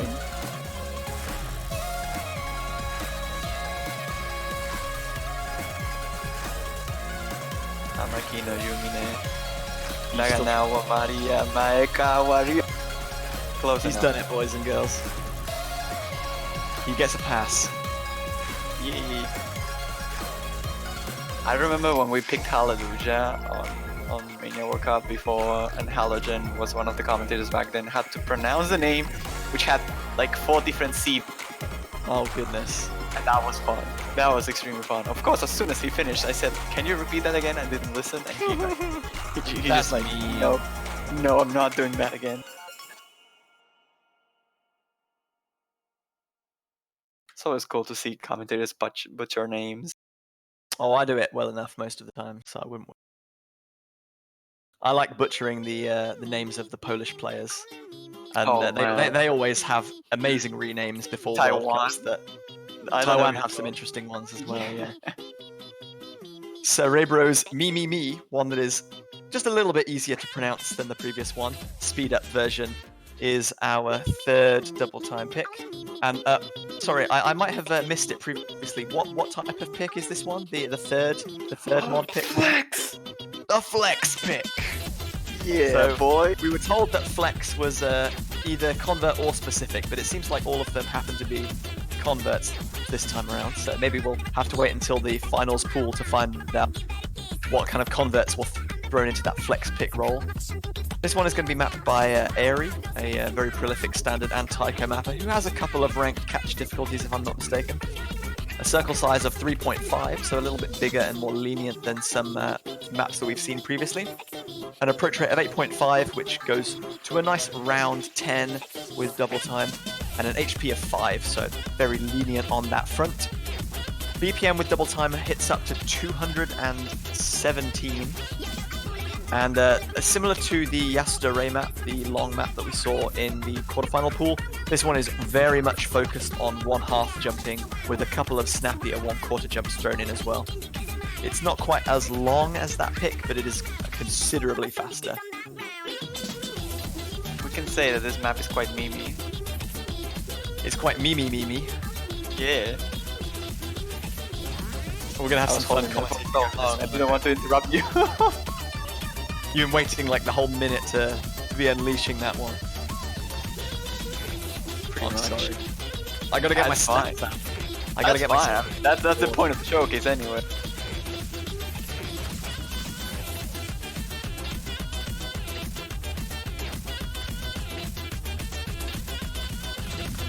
If anyone wants to count how many me's there are in this song before next week's matches, then please do feel free to do so. You'll be quite insane, but I will give you some kudos points.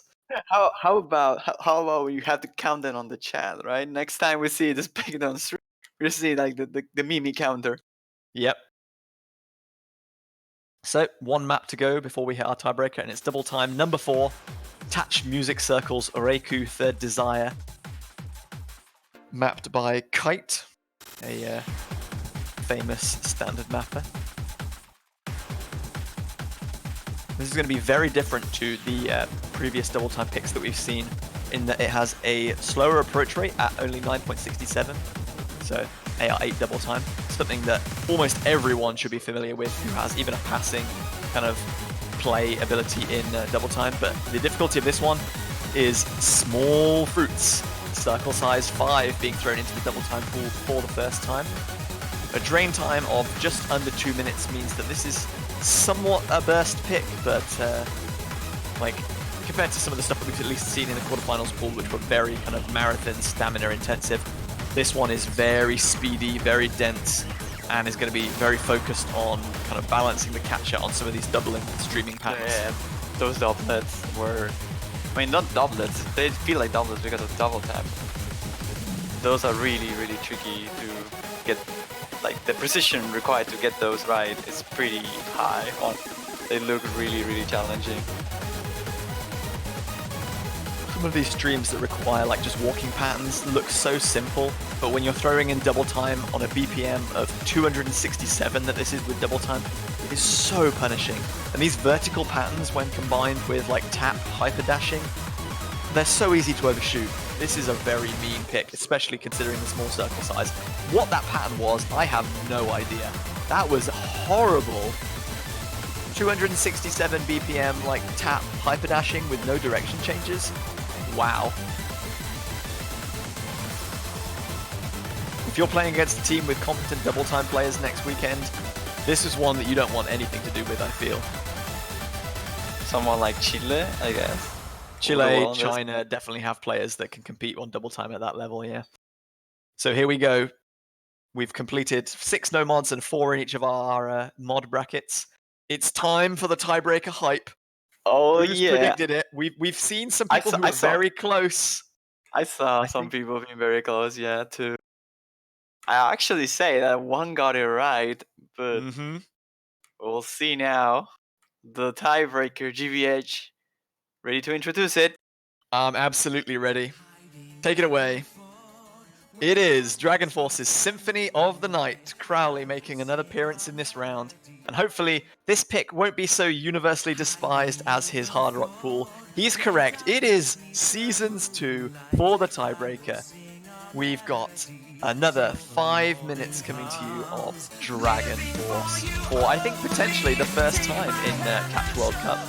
We've been very focused on kind of like streamy rhythm game music and some featured artists and stuff in previous pools. But this is going to be some just flat out old school hardcore speed metal for you. Streams for quite literally, well, if it wasn't 5 minutes long, I would say streams for days. So I'll say streams for 5 minutes. With a circle size of 4.4, an approach rate of 9.6. HP drain of 7, but hopefully we don't see any fails in this one. For players at this difficulty should be able to balance streaming patterns like this without too much difficulty. And a BPM of 177. But I mean, what a hype song to be bringing for tiebreaker. Oh, an really excellent map. Honestly, if you're at this point, if you had to play this tiebreaker, the adrenaline that you will be feeling combined with the hype of this song is probably just going to produce really good results. I mean, the nerves are still going to be kicking, but I'll be one of those players who will love to play a tiebreaker like this. Like, I haven't seen any tiebreakers since the group stage, and I'm now more excited than ever, and I hope we do see one. There are some very close matchups lurking in that, both the winners bracket and the losers bracket. In fact, like South Korea, France looks like to be a hugely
So the South Korea just look very strong. So Taiwan and Hong Kong looking to have an epic clash in the losers bracket, do or die for them next week. Germany looking very strong against the Netherlands, and I think Philippines are slotting into that slot that is currently unmarked. So that'll be a good match again between two teams that topped their groups.